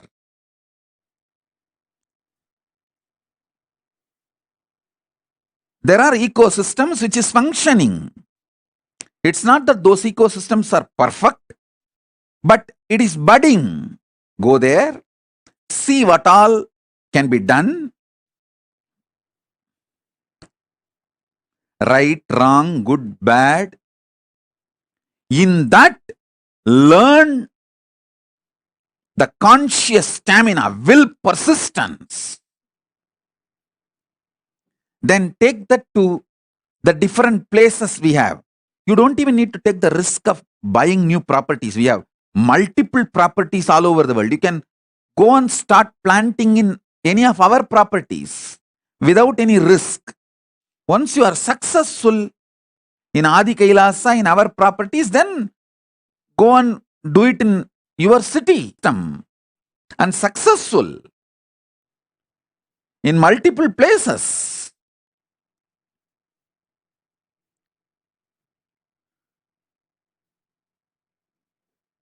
Instead of doing the responsibility, just lying to yourself and to me, oh, I want to do this in Jammu, I want to do this in Kashmir, I want to do this in Guwahati, I want to do this here, I want to do that there. No.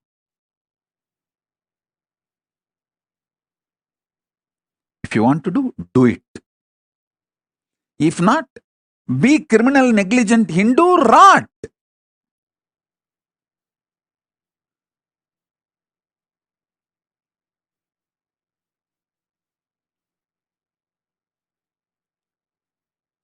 As I told you, the Hindus should know their negligence has crossed the level of casual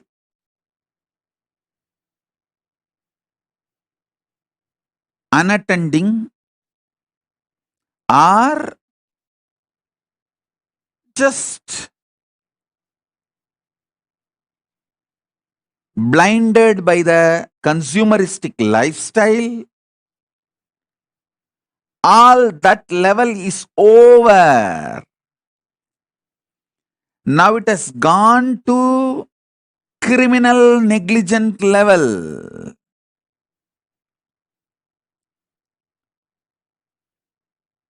If you get out of your criminal negligence and create Kailasa ecosystems in every city, the next generation of Hindus are going to be there.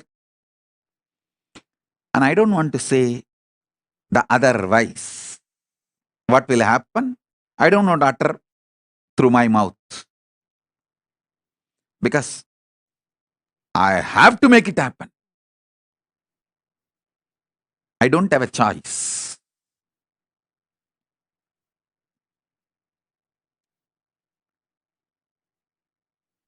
If you join along with me, I'll do it with you. If you don't, I'll do it without you. If you oppose, I'll do it in spite of you. But I'll do it. I'll make it happen.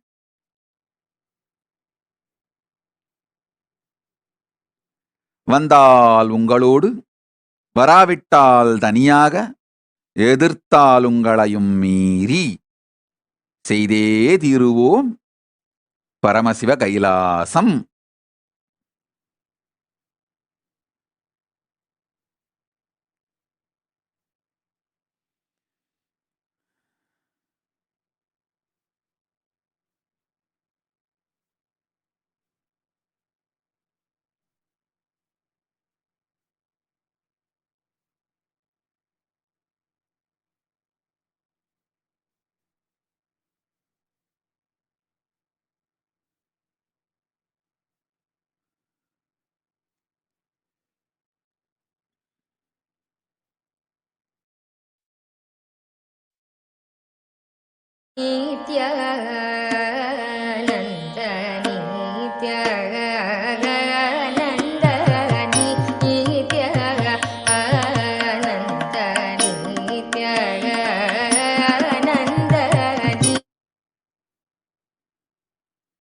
Listen.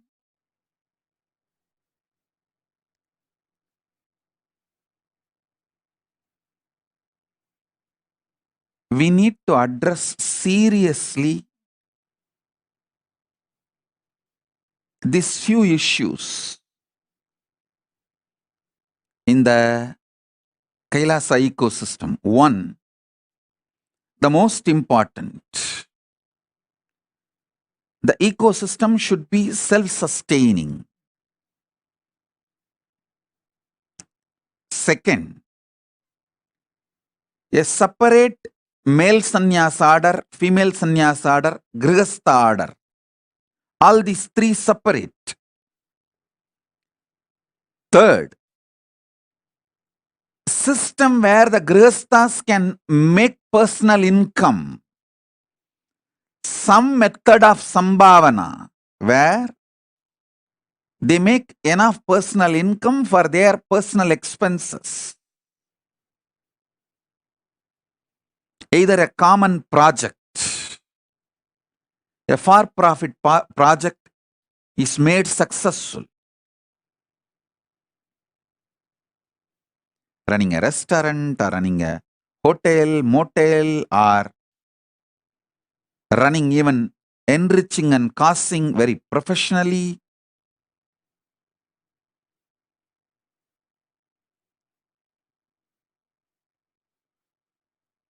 There are multiple possibilities.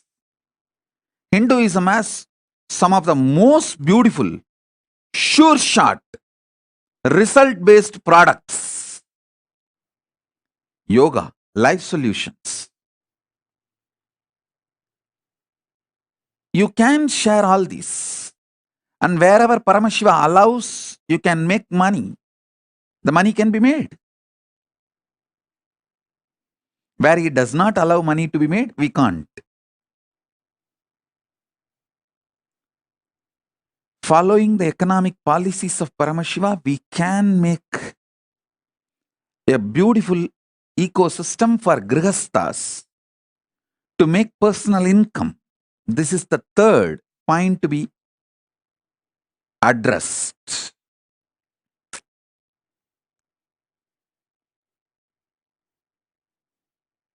Fourth, responsible democracy in evolving all the policies of those Kailasas ecosystem.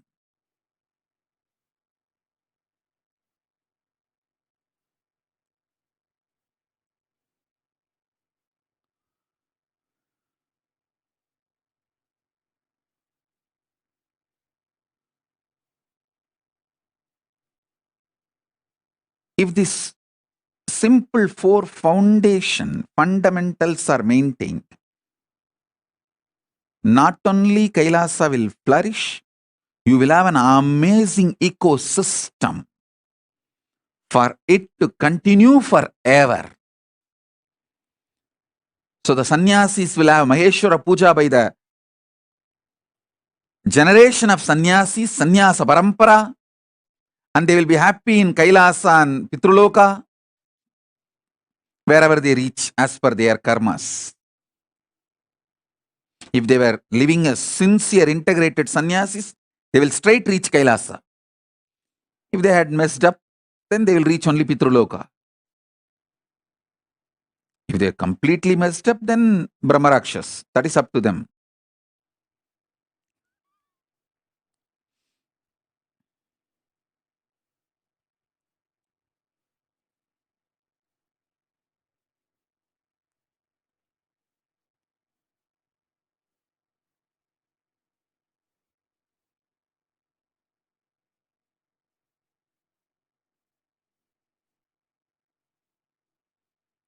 All the Grihasthas will have their generations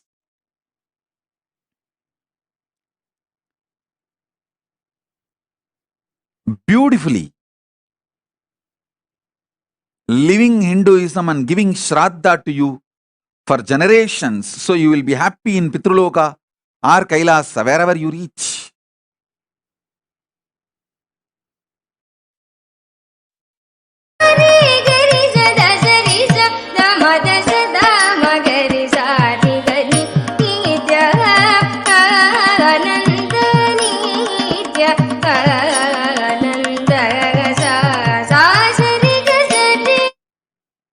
These are the foundation, fundamental, practical truths.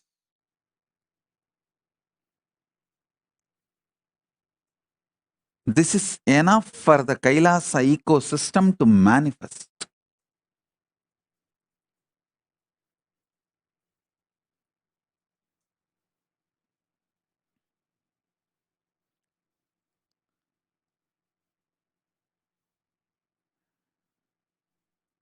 Living in the Kailasa ecosystem will make you manifest the third force, because continuously you will be getting the powerful clicks.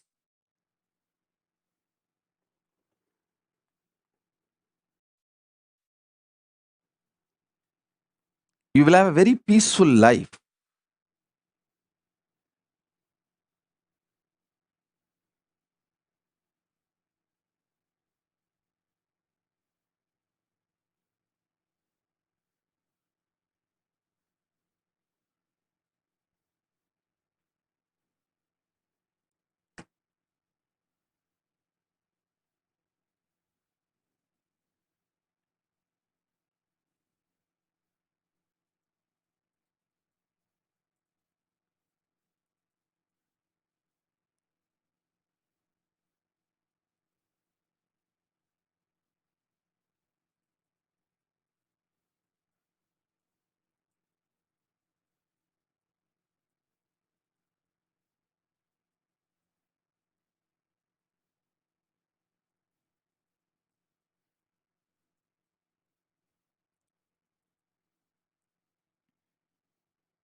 I'll repeat, these 4 things need to be addressed for any successful Kailasa. Separate place for male sannyasa order and female sannyasa order, which will include their own temple, their own gurukuls for that gender. Male sannyasa order will have the male sannyas gurukul and the temple run by them. Female sannyasa order will have female gurukul and temple run by them. Goshala for themselves and library for themselves. 2 separate ecosystem, and the grihasthas separate. Grihasthas will have their own library and their own temple projects. All 3 separate campus so that each one's ecosystem is not disturbed by the other's ecosystem. Only then all 3 will be successful. If not, all 3 will go through idiotic comparisons, land into criminally destructive mental setup. Grihasthas feeling jealousy about the sannyasis and sannyasis feeling, sannyasis comparing themselves to grihasthas is extreme stupid.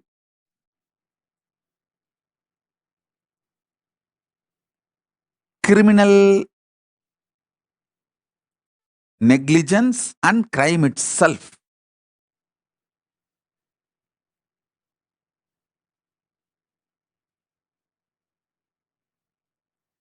So all the 3 separate campus. That's the first thing to be taken care.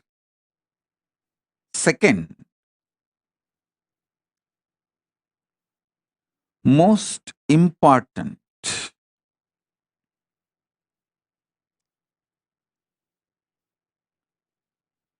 grihasthas should have a win-win, successful way of earning personal income, so they don't need to expect anything from the outer world or from the administration.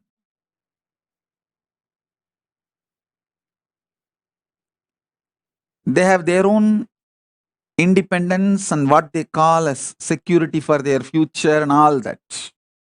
So they are economically not dependent on anybody else. There are tons of systems, business opportunities can come up. Third, responsible democracy with collective integrity.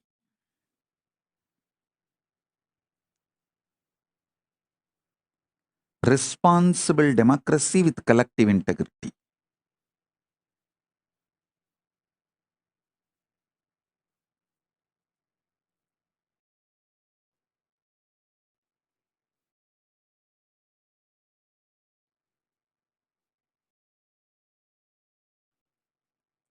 Fourth, continuous intense inspiration.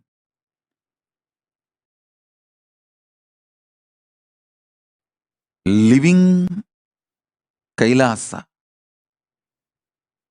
That 4th job, I'll do it continuously.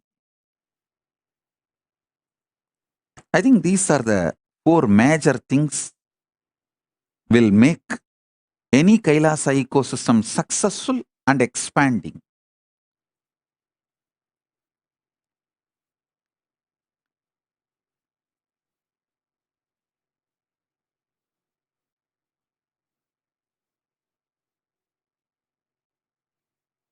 Based on these principles, you can create in each city on your own. It is not necessary all the Kailasavasis have to have houses just in one campus. No, it can be near around the temple. You can settle down around the temple. For example, there are so many people. devotees who have settled down around the LA temple, Los Angeles temple. They are not in one campus, or it's not that owned by the central organization or anything. It's all their houses. But they have settled down around the Kailasa, Los Angeles. You can settle down around the Kailasa, San Jose, driving distance or walking distance, and start developing collective integrity. Start developing separate campuses, men and women.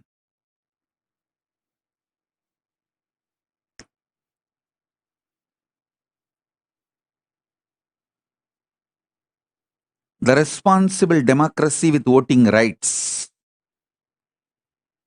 and collective integrity.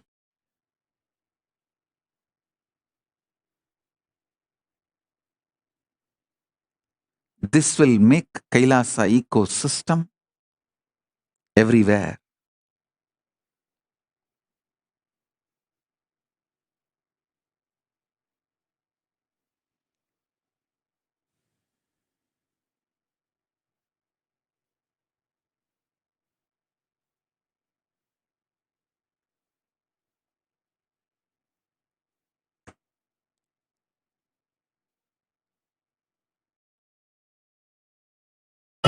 Nithyanandam, Om Nithyanandaya, Nithyanandam, Nithyanandam, Om Nithyanandaya, Nithyanandam, Nithyanandam, Om Nithyanandaya, Nithyanandam, Nithyanandam, Om Nithyanandaya, Nithyanandam, Nithyanandam, Om Nithyanandaya, Nithyanandam, Nithyanandam, Om Nithyanandaya, Nithyanandam, Om Nithyanandaya, Nithyanandam, Nithyanandam, Om Nithyanandaya, Nithyanandam.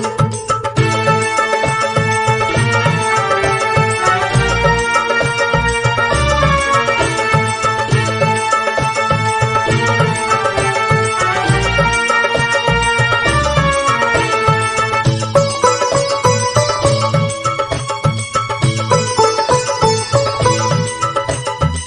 Nithyanandam,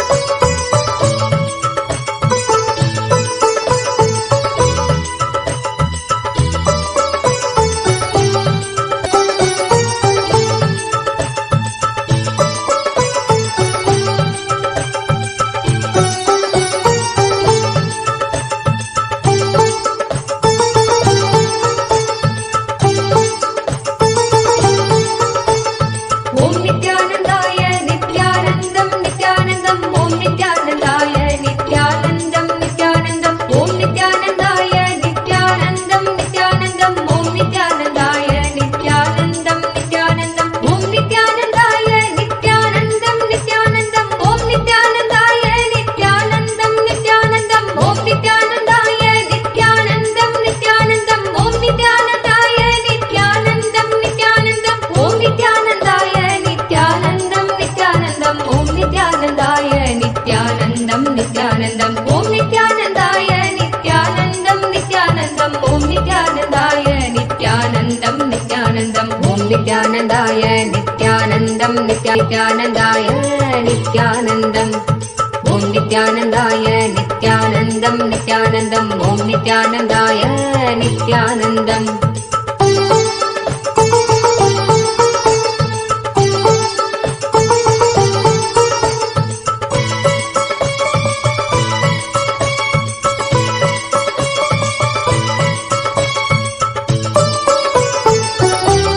Nithyanandaya, Nithyanandam, Nithyanandam, Om Nithyanandaya, Nithyanandam.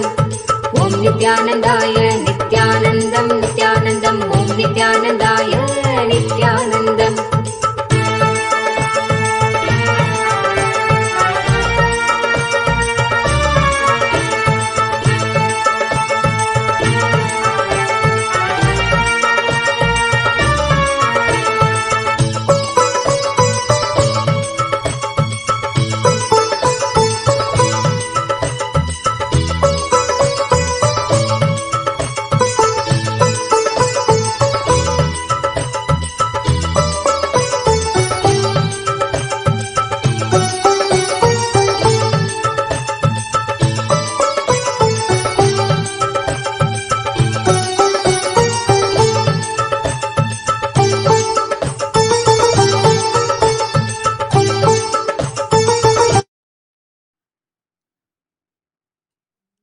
So, let me repeat the 4 points I was giving as my vision.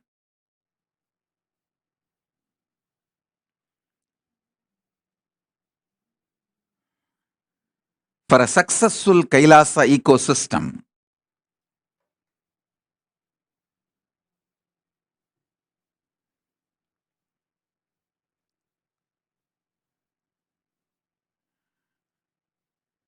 with a clear description and definition,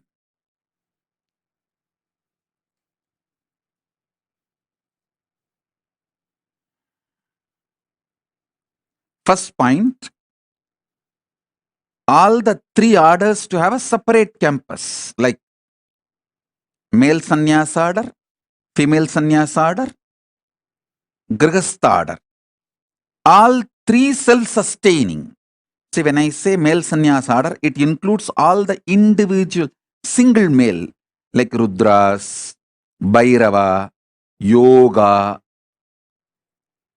Sannyasi, Brahmachari, Vanaprasthi, all the orders where an individual lives life with himself. That all that male orders, one campus, including the male Gurukul. Next, female orders. The female orders are like Brahmacharini, Sannyasini, Vanaprasthini, not Rishika. Rishikas are more like a Grihasthas. Rishikas are married. So here the Vanaprasthinis are the... In some tradition, even Vanaprasthis live together as man and wife. But if the spouse is dead or divorced and you take Vanaprastha, you live alone. All the single female, including the female Gurukul, that as on campus, in that Rudraganya, Yogini, Bhairavi, all the female single sampradayas, and the Grihasthas, all 3 separate campus, self-sustaining, with their own temples, their own Gurukuls, their own Goshala, their own agriculture unit, self-sustaining. That's the first step. Second step, where Grihasthas are able to generate personal income through all the allowed business by Paramashiva. Paramashiva has given a clear list of allowed business where you can make money, sattvic money. All the allowed businesses can be explored. And private income, personal income is generated.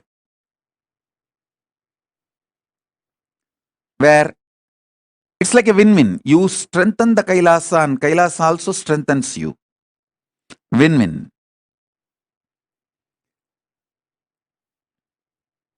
The third point is responsible democracy of collective integrity. People who are responsible for that departments, that ministry, only as a right to vote the issues related to that ministry.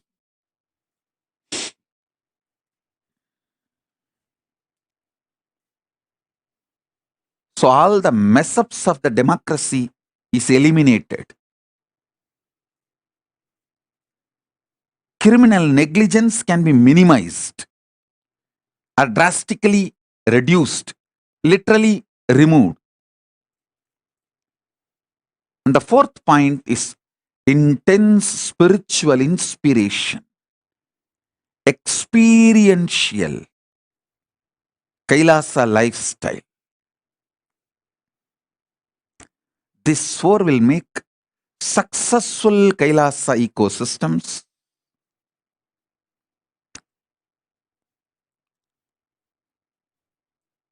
all over the world. We should think and work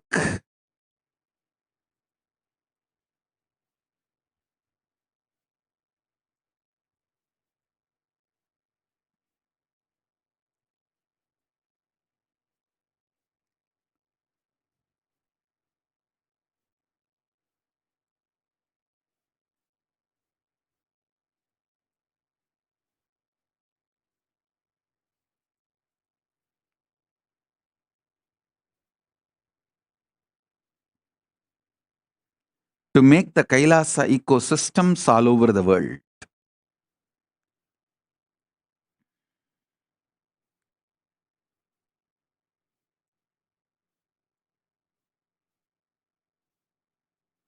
So all of you contemplate on this. I'll reveal more depth and details about third force and fourth force in a very practical, implementable ways.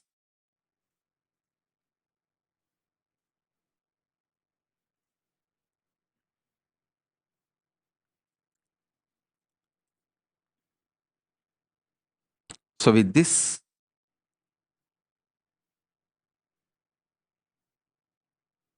we will have darshan later. I'll announce the time of the Paramashiva darshan. Now it's already late for all of you to go to bed. It's 11:36. So with this, I bless you all.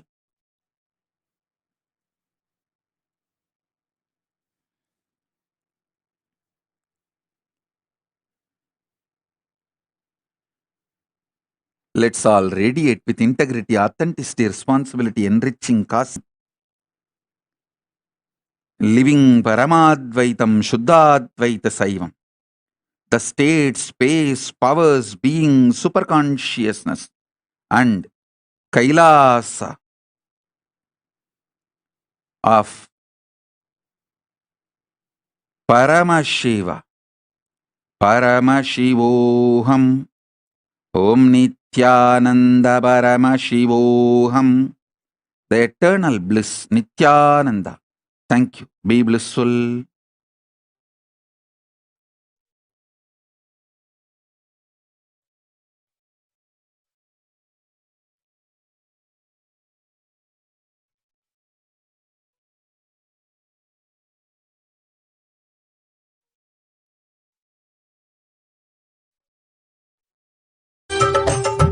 नित्यानन्दम् Om नित्यानन्दाय नित्यानन्दम् Om नित्यानन्दाय नित्यानन्दम् नित्यानन्दम् Om नित्यानन्दाय नित्यानन्दम् Paramashivoham. Om Nithyananda Paramashivoham. Om Nithyananda.